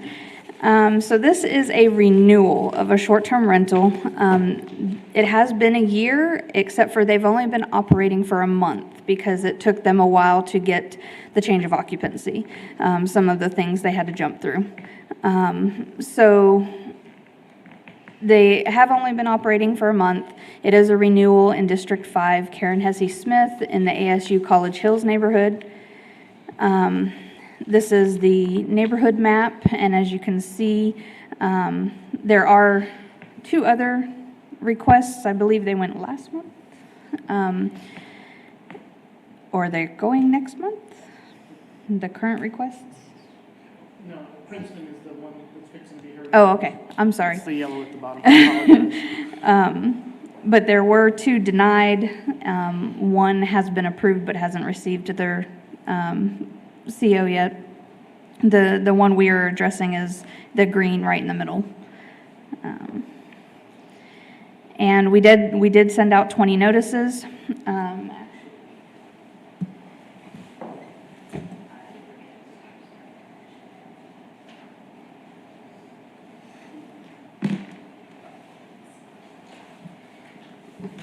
Thank you.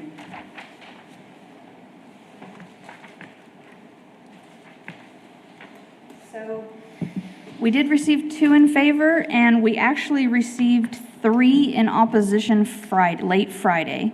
One of the oppositions wrote that letter that you are currently reading. The 3 in opposition that we received, 2 of them did not say anything. They were the same that was in opposition the first round, that still they have not said any reason why. The third one was in opposition last time, didn't say anything. Now they wrote the letter. From the sound of the letter, it sounds more like they're not in favor of the junk car in the front than the STR. I would say the piece of artwork car. Correct. I'm sorry. This letter, just to clarify, this letter shows that it's operating as a bed and breakfast and not a short-term rental. Can you speak to that? I'm not sure where that came into play because it is a short-term rental. I think many people in the community use the term bed and breakfast, just in general. Yes. And I see the car. Is that compliant with the According to code, it ordinances? is. I checked with code and police. There has been no complaints except code received a complaint about a junk car, and it was found to be art. Got it. And not considered junk. Okay. One that we've seen come up for the renewal, but that has not actually been operating very long. Do we have any I mean, because we have nothing to really, a month isn't long enough to base anything off of. No. So I don't, maybe this is a Brandon question, like, do we have like any stipulations on reapproval? Like, since they've only operated a month out of the whole year? No, I mean, I don't think the ordinance speaks to that. Okay. Have there been any complaints, police reports? Nope. Code compliance, any issues? Nope. The only complaint to code compliance was the junk car. Okay. What is the difference between a bed and breakfast and short-term? Bed and breakfast, the owner occupies. Lives on the property. Short-term rental, they do not. Gotcha. So I am going to speak on behalf of the applicant as far as they could not be here this morning and they did not know about this opposition because it came in late Friday. Okay. So we had no way of notifying them that, hey, it came in, can you change your schedule? They had some other businesses to attend to. So Okay. I am going to let you know they have been in contact with me the whole time. Good. And Okay. I do know them. Does anyone else have questions for Ray? I'm going to open it up for public comment. Anyone wishing to speak on this case, please come forward, state your name, address, single member district. Okay, I'm going to close public comment. I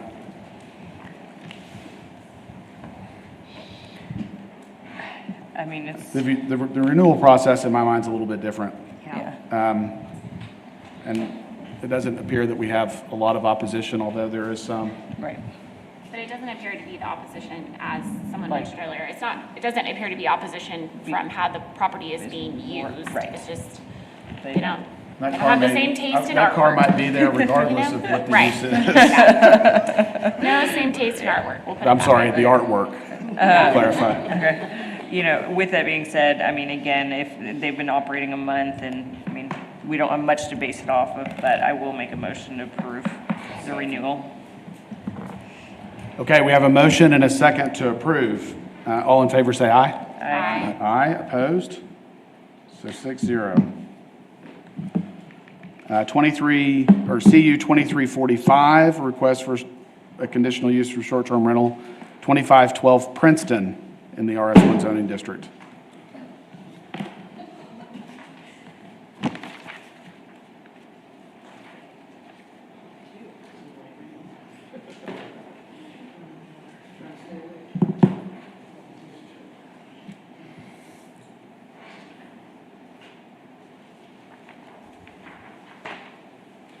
All right. 2512 Princeton, RS1 zoning, District 5, Karen Hesse Smith, ASU College Hills. It is a request for a conditional use for a short-term rental. I handed out two oppositions that came in as late Friday, as Ray has mentioned that she had received some as well. I have, and I do think I emailed them to Mr. Robinson. I'm not sure if he was able to get those or not, but the applicant is here today to speak on this case. So we go back to this map. You can see in particular on the map, these two. There was a distance issue to begin with. That distance issue was dealt with by the Zoning Board of Adjustment. They first determined the distance could be varied, and then a case came back for a variance for that distance, and they did get approval at the last Zoning Board of Adjustment for these two properties to be in close proximity, less than the 500 feet in our ordinance. Again, you just heard the one up there at on A&M, and then you've seen the others that we've had. Which property are we discussing? We are discussing Princeton, right down here, just north of So the Baylor. yellow star that you're on? Yes, that is correct. I'm sorry. And the blue star? The blue star by roadway is 557 feet. By property line to property line is 322, I think. I've got a slide that tells me, but I think that's the numbers. But they received a variance from the Zoning Board of Adjustment to allow that shorter distance. What's the, yeah, I didn't paint a variance, and what's the basis? We may make a sidebar here to just kind of go through that. Yeah. We interpreted the ordinance to suggest that the 500 feet separation requirement was not variable, that you could not seek a variance for that. Right.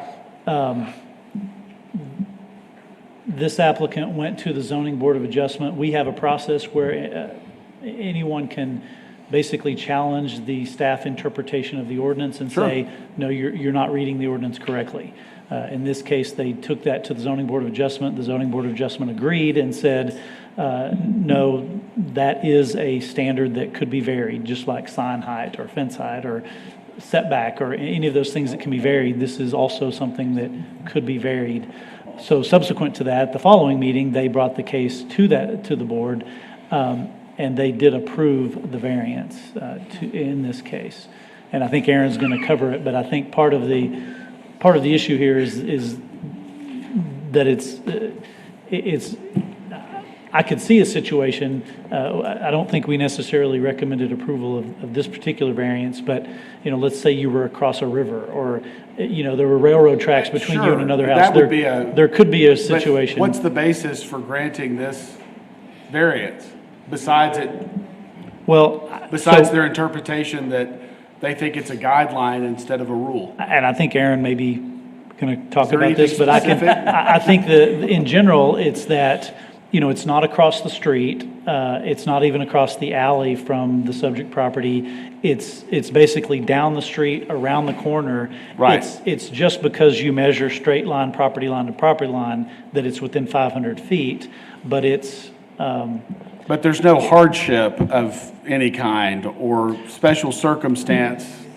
Well, so I guess we have to be careful here because you could make a determination that you don't believe this is an appropriate conditional use in this particular case, but it's not your role to question. I mean, the zoning board of adjustment found that there was a hardship and granted the variance, so that comes to you as a given, basically.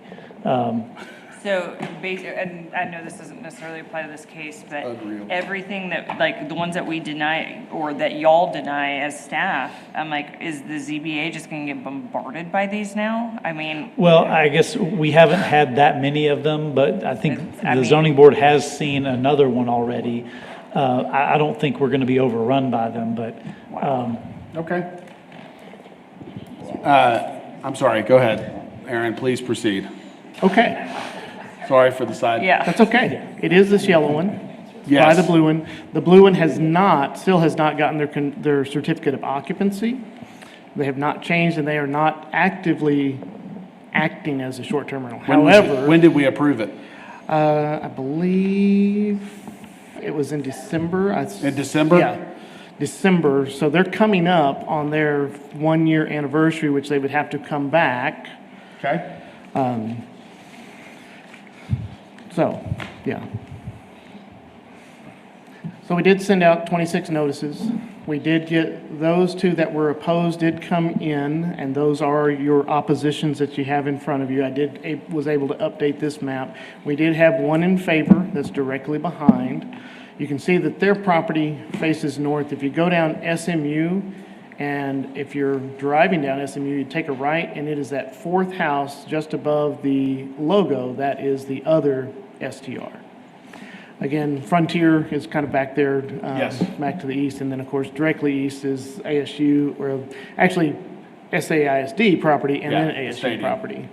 I did have a picture of that just because you can see the road here, and then, of course, that is the press box for San Angelo Stadium there, and you can see the higher lights and things like that. So although you are just a little bit into this neighborhood, this is still kind of at the edge of the neighborhood. You do have lots of activities that probably lots of this neighborhood has gotten used to over the many years that San Angelo Stadium and baseball fields have been built in ASU. However, it is a short-term rental that's closer in proximity to other houses.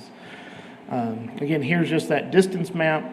You can see property pins, you can see the lines and where it goes. I also did the underlined zoning because this again is at the kind of one of the entrances off of the ASU side that properties are kind of in transition. There are a number of rental properties by hearing from people that have called in. They didn't give a for or against. You see CGCH at the large Frontier building. That may not change anytime any soon. There is a little bit of RM1 there, and of course you can see that those are smaller lots and bigger homes there, or bigger houses on a smaller lot, I should say. Not really a bigger house. But it is RS1, and then it's RS1 going back to the west. So we did look at this. They do have the 2 off-street parking spaces, and so we are asking them to maintain those, go through the certificate of occupancy for the permits and inspections division, and then obtain that annual fire inspection. Again, they look at the floor plan and require those things, and then come back in 1 year. I do think if we have complaints, I think we'll hear them within the year for us to make some decisions after the year renewal.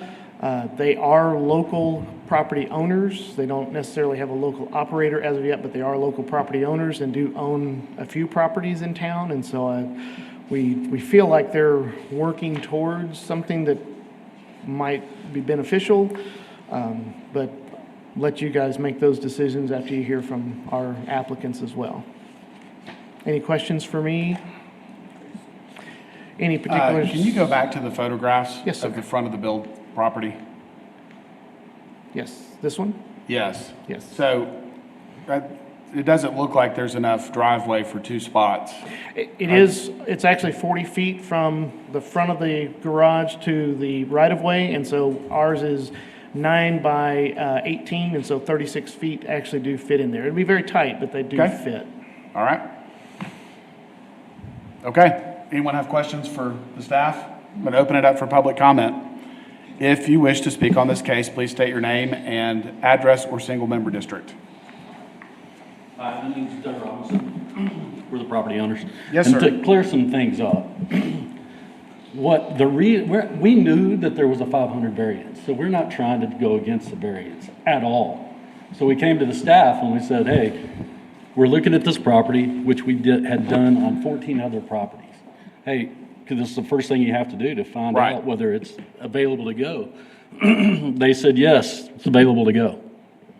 We went and bought it 10 days later. 20 days later after that, after we'd already turned in our thing, they said, well, it's not approved because there actually is one. Well, I said, no, there can't be one because we just called not too long ago. When did you buy the property? The end of June. June. Yeah. So we know, based on the staff's comments, that December was when the other one was approved. Okay. So Please, go that's ahead. the reason we won the variance. So Yes. we're not trying to go against the variance. That's a We're not hardship. going to come I back for understand. it. You know, so I just wanted to make sure that wasn't clear with. Thank you for clarifying. This was the first time we even heard the ZBA could make that. Right, So that, yeah. sorry, that was more or less our shock. Yeah. Like, wait, what? So, and we did show up, not only because of our opposition, but we did show up, so make sure. Okay? Thank I wanna you. Make sure y'all know that. Thank you for that. All right, anyone else wish to speak on this case? I'm going to close public comment and take thoughts or emotion. I've got thoughts on short-term rentals, but I'll wait until we are off the docket on this. Okay? Well, I know that this is a strange thing with ZBA being involved and making that change in the 500, but I don't believe that any member of the public, owner of a property who does due diligence, made their phone call, heard what should have been correct information from staff, should be penalized. And I think that was some of ZBA's thinking. Yep. And so unless someone has another thought, I would make a motion to approve. I agree. Okay, we have a motion and a second to approve. All in favor, say aye. Aye. Aye. Opposed? 6-0 to approve. Discussion items. Discussion of potential future changes to the subdivision ordinance to allow more preliminary plats and final plats to be approved administratively without review by the Planning Commission per Texas House Bill 3699. Ms. Poole, thank you. Understand. Thank you. So this is the item we briefly discussed at the last meeting. Our intention is to bring back an ordinance to you next month, but we wanted to bring it up one more time to get any input so that we're writing the ordinance in a way that matches any thoughts that you have. And so I'll go through this briefly, but as we mentioned last time, state law does now allow most plats to be approved administratively. The exceptions to that are certain residential replats that require a public hearing and for any plat for which a variance is required. So what staff will be recommending, depending on your input, is basically to amend our subdivision ordinance to allow those plats that meet the statute to be approved administratively. And so the question for you all is, other than the statutory exceptions that require them to come to you anyway, are there other types of plats that you would prefer to see? One example I think that came up was maybe a large, a big annexation area where they're proposing, 200 residential lots, that you might want to see that preliminary plat for that to see how a whole area is laid out. But then perhaps staff could approve the individual plats as long as they conform to that preliminary plat. We could approve those administratively, or other. I guess we're looking for your concerns. What type of plats you would want to see each month? And let me remind you, though, that any of these could be appealed to you all if the staff does not approve a plat. They would come to you from the applicant. So it would, in other words, it would take staff and the applicant agreeing. Otherwise, they would come to you from the applicant anyway. So it's not like you're taking the commission out of the loop altogether. So at that point, if it was denied, you would advise them or let them know that they can come to us? Absolutely, and I'm sure, 90% of our plats come from two local firms, and so we've already talked, this has gone to the development task force for discussion. There were really no concerns. Our local engineers, surveyors had no concerns about this either. They're not even going to be on the consent agenda? Not if we do it as proposed, that's correct. Okay. And what does the state law require? You said there's a legislative bill that's brought about these changes. So what does the law require? So the change would allow, and it actually says the governing body of the municipality or the municipal planning commission may delegate to one or more officers or employees of the municipality or of a utility owned or operated by the municipality the ability to approve with conditions, or disapprove a plat. So I read that saying either you guys or city council could delegate a city officer to do that. Now, before, and I think I sent y'all some information on this, the types of plats that used to be able to be administratively approved was what they called amending plats, and I think those were mainly to correct errors in the plats. And then there was also one where if it was owned by a nonprofit that assists at-risk kids,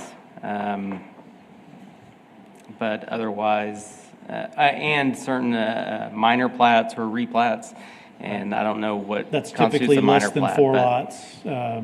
Don't require any dedication of streets or anything like that. So those, we do some of those, maybe 1 or 2 a month, I don't know, does that sound right?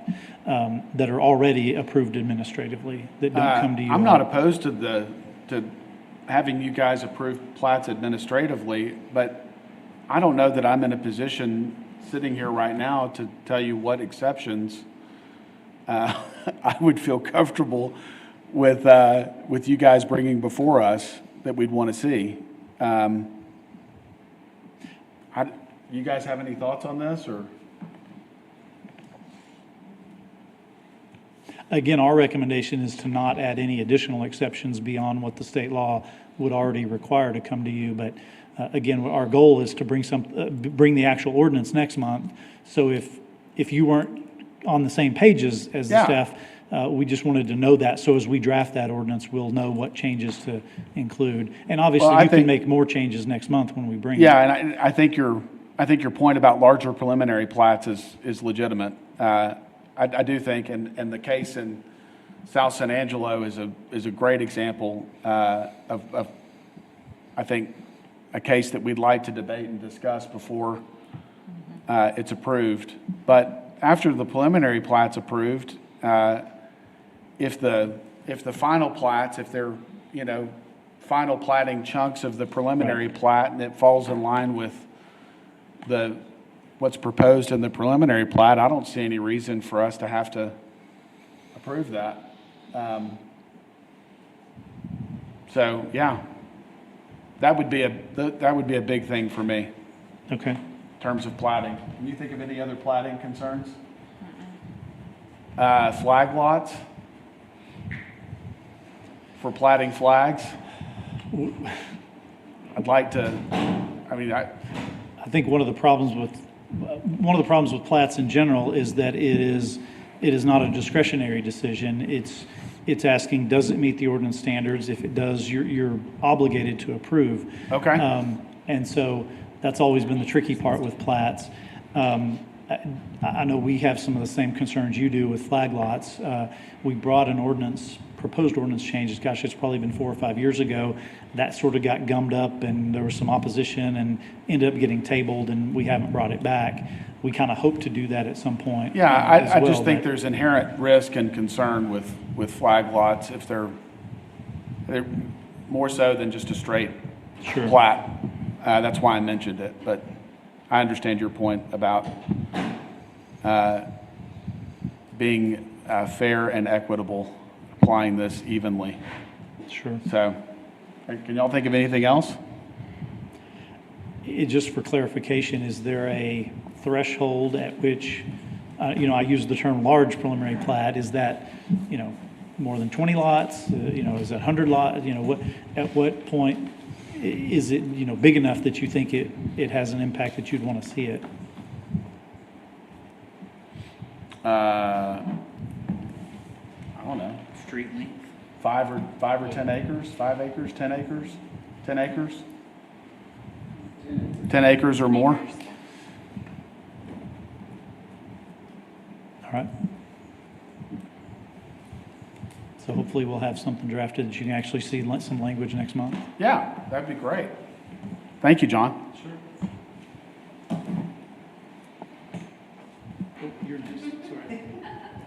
I also have the Meridian North request to annex 15 acres. Is that where you're headed? That's where I'm headed. Okay. This is a piece of property that Danny is Too many. proposing to annex. He has been working on the adjacent piece of property, and he did annex that into the city. The biggest concern we have here, there are two. Drainage is going to be an issue, but also the access here is fairly limited because this area does not have a street that he can connect to.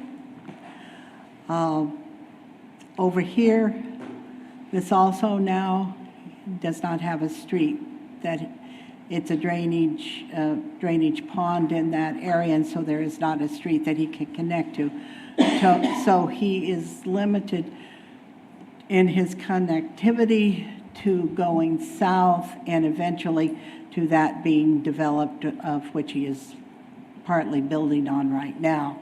But this is one of those areas where it's been squeezed and squeezed so much that we need to be diligent in the future about any additional annexations. I'm having a hard time visually marrying the survey with the aerial. Can you help orient us a little bit, please? I hope so, and please correct me if I'm wrong, John. Pardon? Oh, yeah. Okay. What we're talking about, Danny wants to annex this piece of property? No, it's north of that. You can see where Royal Oak Drive on the plat, that is that T intersection there at the top of that aerial. So this is actually going to be going north I'm sorry. up to the back of the Arroyo. No? Okay. Where the street actually is? Yes, it is. So it's on this side. Okay. Got it. You're right. I'm sorry. I guess what I was wanting to show on that one is the fact that this whole area has a future access issue. because a number of streets have not been or are not going to be completed. Is the fire marshal have any concerns on They development? They will be reviewing it. There is a At this point. maximum, the fire code has a maximum number of, Street length. well, maximum number of homes that can only be accessed with one way in and one way out. And so we saw this on Twin Mountain. Yep. Once they hit that number of homes, they won't be able to develop any more until an additional roadway is connected through one way or another. So is there anything that we need to provide input on, or? Just making you aware so that when the plat actually, as this goes through the process, you become aware of it, so we can discuss it. Yeah, annexations are not required to come to the planning Right. commission, but we bring them before we take them to council, just so you have a heads up. And you'll yeah. be getting the zoning next month, The zoning next month? the Okay. zoning. As well as the plat, yes. He's going to provide the plat. For this area. Great. That would be very helpful. Thank you. I apologize for backtracking, but on the future subdivision ordinance that we just discussed on how many acres before approval, so is that just for RS1, or does that apply to, for instance, Everything. everything, like RS2 and all of that? Because if it's, like, I'm not sure what the under roof amount is. For instance, Russell had mentioned when we were discussing Foster Road, per acre, 25 homes. Is that the same in RS1? Well, no, the density for RS1 would be much less. Considerably less. But I guess the question is it only residential, big residential plats you'd want to see, or do you want to see them all if they're commercial or industrial? Or I think we want to see them all. Yes. I mean, because again, like if we're saying. And I want to think about the land size. We may want to, Sure. 10 acres is just Yeah, Sure. because, a shot. I don't know if that, I'm going to think about what that really looks like in terms of development, and maybe we collectively discuss and decide that because a if smaller or that's, bigger number is appropriate. if that 10 acres ends up being RS2, that's 250 potential units. That's a lot. So I really think that we need to either scale back or put different approvals on whether it's just RS1, RS2, commercial. That's my opinion, so. Good point. And you guys are going to bring a draft of the ordinance next month? That's our goal, if we can get it all written. John, when and you bring reviewed. that, can you give us whatever the, like, again, RS1 per acre is this? Because I apologize, I don't know that offhand. That was a new Density? thing. Yeah. Yeah. That Russell mentioned today. And then I've got another question before I get into my spiel. Okay. One thing, John, you just mentioned was that on the fire marshal, they limit the number of homes with one way in, one way out. Just that popped in my head, again, reverting back to Foster, how does that impact that? Because technically Foster's one way in, one way out. Yeah, I don't know how many homes are down there. It does. Unfortunately, those are really big lots, so there's not a lot of density down there, but it's like 278 homes before you have to have a second way out, and they keep looking at that. Okay. And But when this other development, let's say, goes in and they are, let's say however many we said, it could be up to 450 technically on that 10 acres. It's going to push up on that number. Right, which So means then we what may have to happens? require them to make that connection to Old Stone immediately or something to get back a different way. Okay. That's the challenge, Okay. is then you But gotta that- look at local roads. That's something we'd definitely look at. I will point out that the actual fire code, the international fire code limit on the number of homes with one way in and one way out is significantly less than that. Based on a request from the home builders a few years ago, probably 10 years ago, council adopted an amendment to that fire code to allow more homes with only one way in and one way out. Is that based on, like, as far as distance from each other? Like, for instance, Butler Farms are acre lots up. If I it's don't a think- smaller density. None of us were here at the time that was Right, debated. yeah. It was controversial, and staff, including the fire department, recommended against that. They Yeah. recommended going with the standard fire code. But just to throw that out, that it does allow significantly more homes with only one way in and out than is typical in other cities. Okay. Wow, interesting. Thanks. Okay, public comment. Issues or concerns not on the regular agenda will be raised by the public at this time. Citizens should speak from the podium, address all comments to the dais, begin by stating their name and address in the member district, limiting their remarks to no more or to less than 3 minutes, to no more than 3 minutes. I'm going to open it up for public comment. Does anyone wish to have thoughts they want to share? Obviously, I'm not part of the public, but I'm going to take this moment to just kind of discuss some things in general. I know that y'all work so hard, and you have multitude of cases from all different levels coming at you at a given point in time. Over the course of the last month and a half, I have received 10 or more calls from citizens in regards to lack of communication across the board.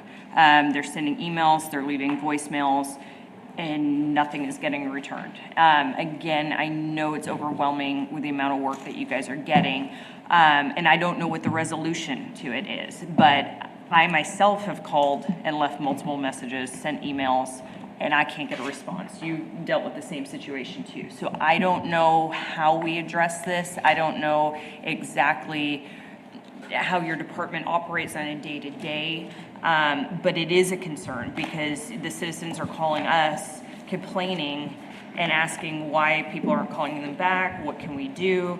And I don't have answers to those, and I'll step in when I can, but a lot of that obviously is over our heads and out of our hands.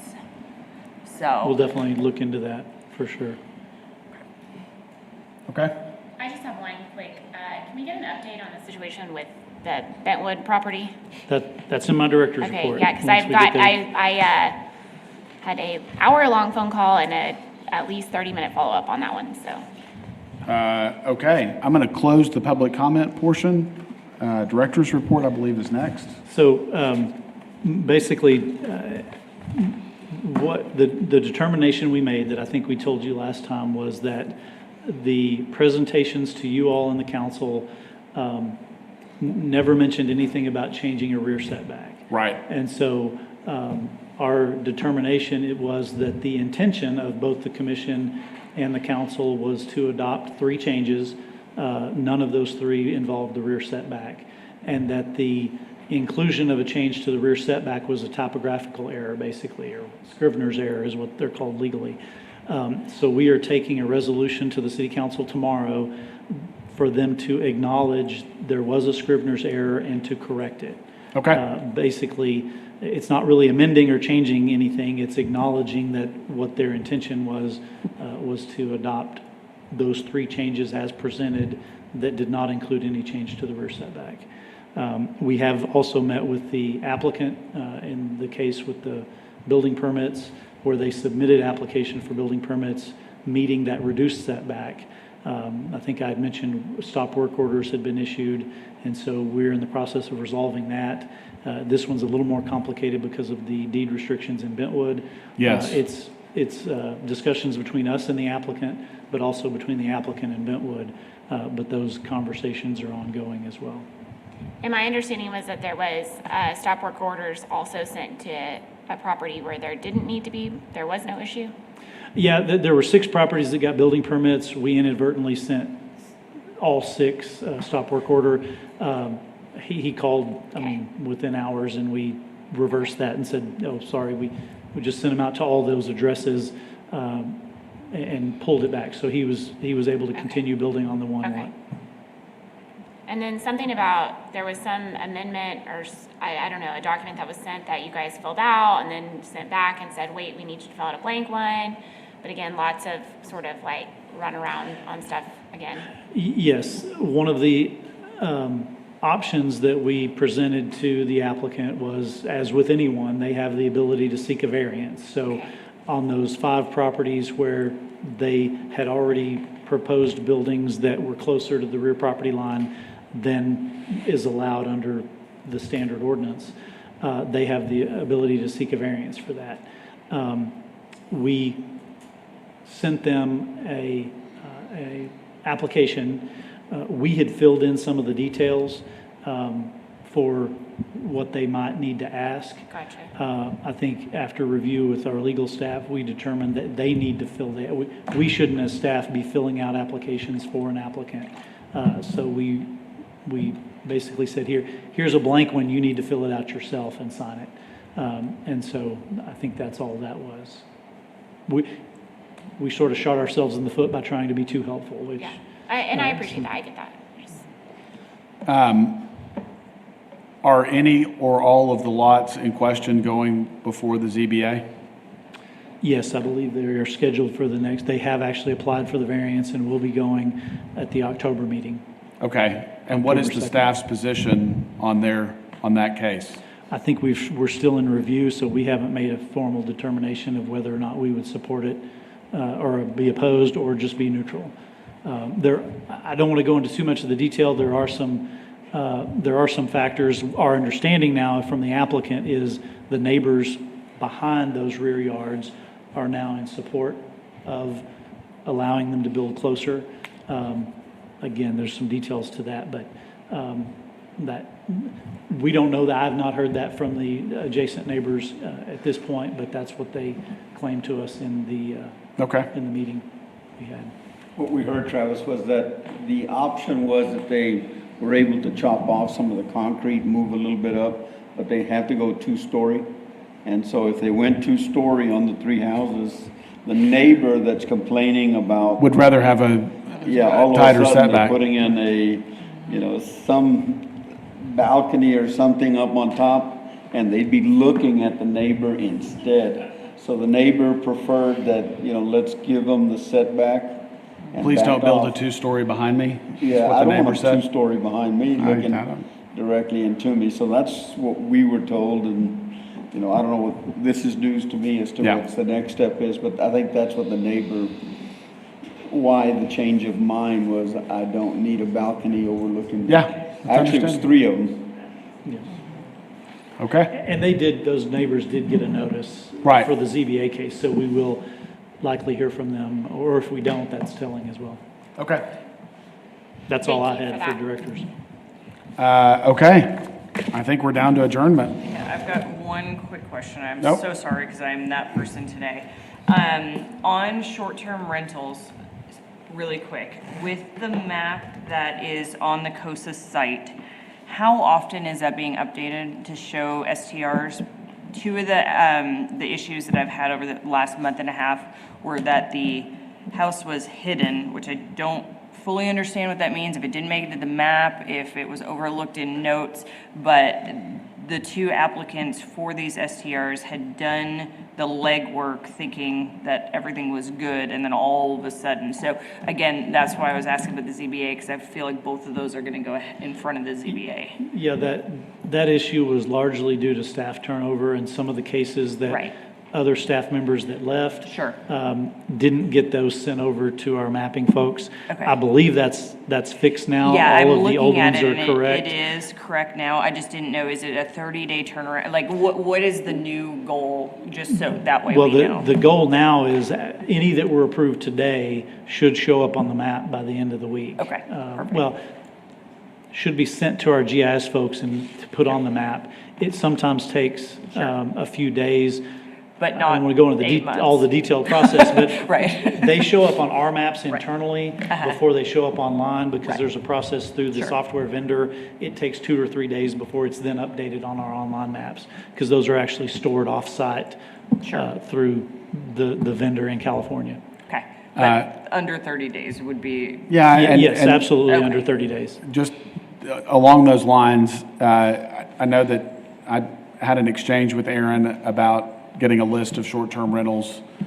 I think it'd be great for the city to set up a website that became a good resource for the community to learn about a live working list of the short-term rentals that have been approved, denied, that are in process, a link to a map, the GIS map that you guys are alluding to, maybe a link to the state websites where they can register to pay sales tax or hotel occupancy tax.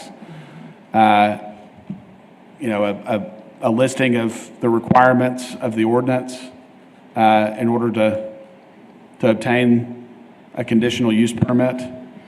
And then link to that in the letter, because I think that a lot of the opposition that you get is just that the letter that you send is fine. I mean, I get it, it's fine.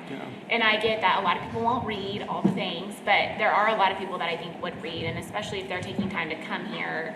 You know, what we heard today is a lot of like, oh, wow, I didn't know all these things, and, you know, that's quelled some of my concerns. And I know that won't catch everybody, but I do think there's not much information in what you send. So if there's a way to just link or say, go here for more information about renewals. It would, I think it would reduce the amount of work on y'all's end to have a website that had this information. And we're that was actually in the readily available. process of reviewing the website right now, and that's one of the things we're looking at. Okay. That's perfect. All right. I also think it'll help with citizens that are in that neighborhood. Oh, there's a short-term rental here. Who's the local operator? Yes. Or property, Yes. how to That would be contact good. somebody. Yeah. That'd be awesome. 100%. I think that'd be very helpful. Yep.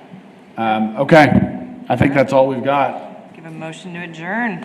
I will second that. All right, we have a motion and a second to adjourn. All in favor, say aye. Aye. Aye, opposed. It's 4-0, 1 o'clock.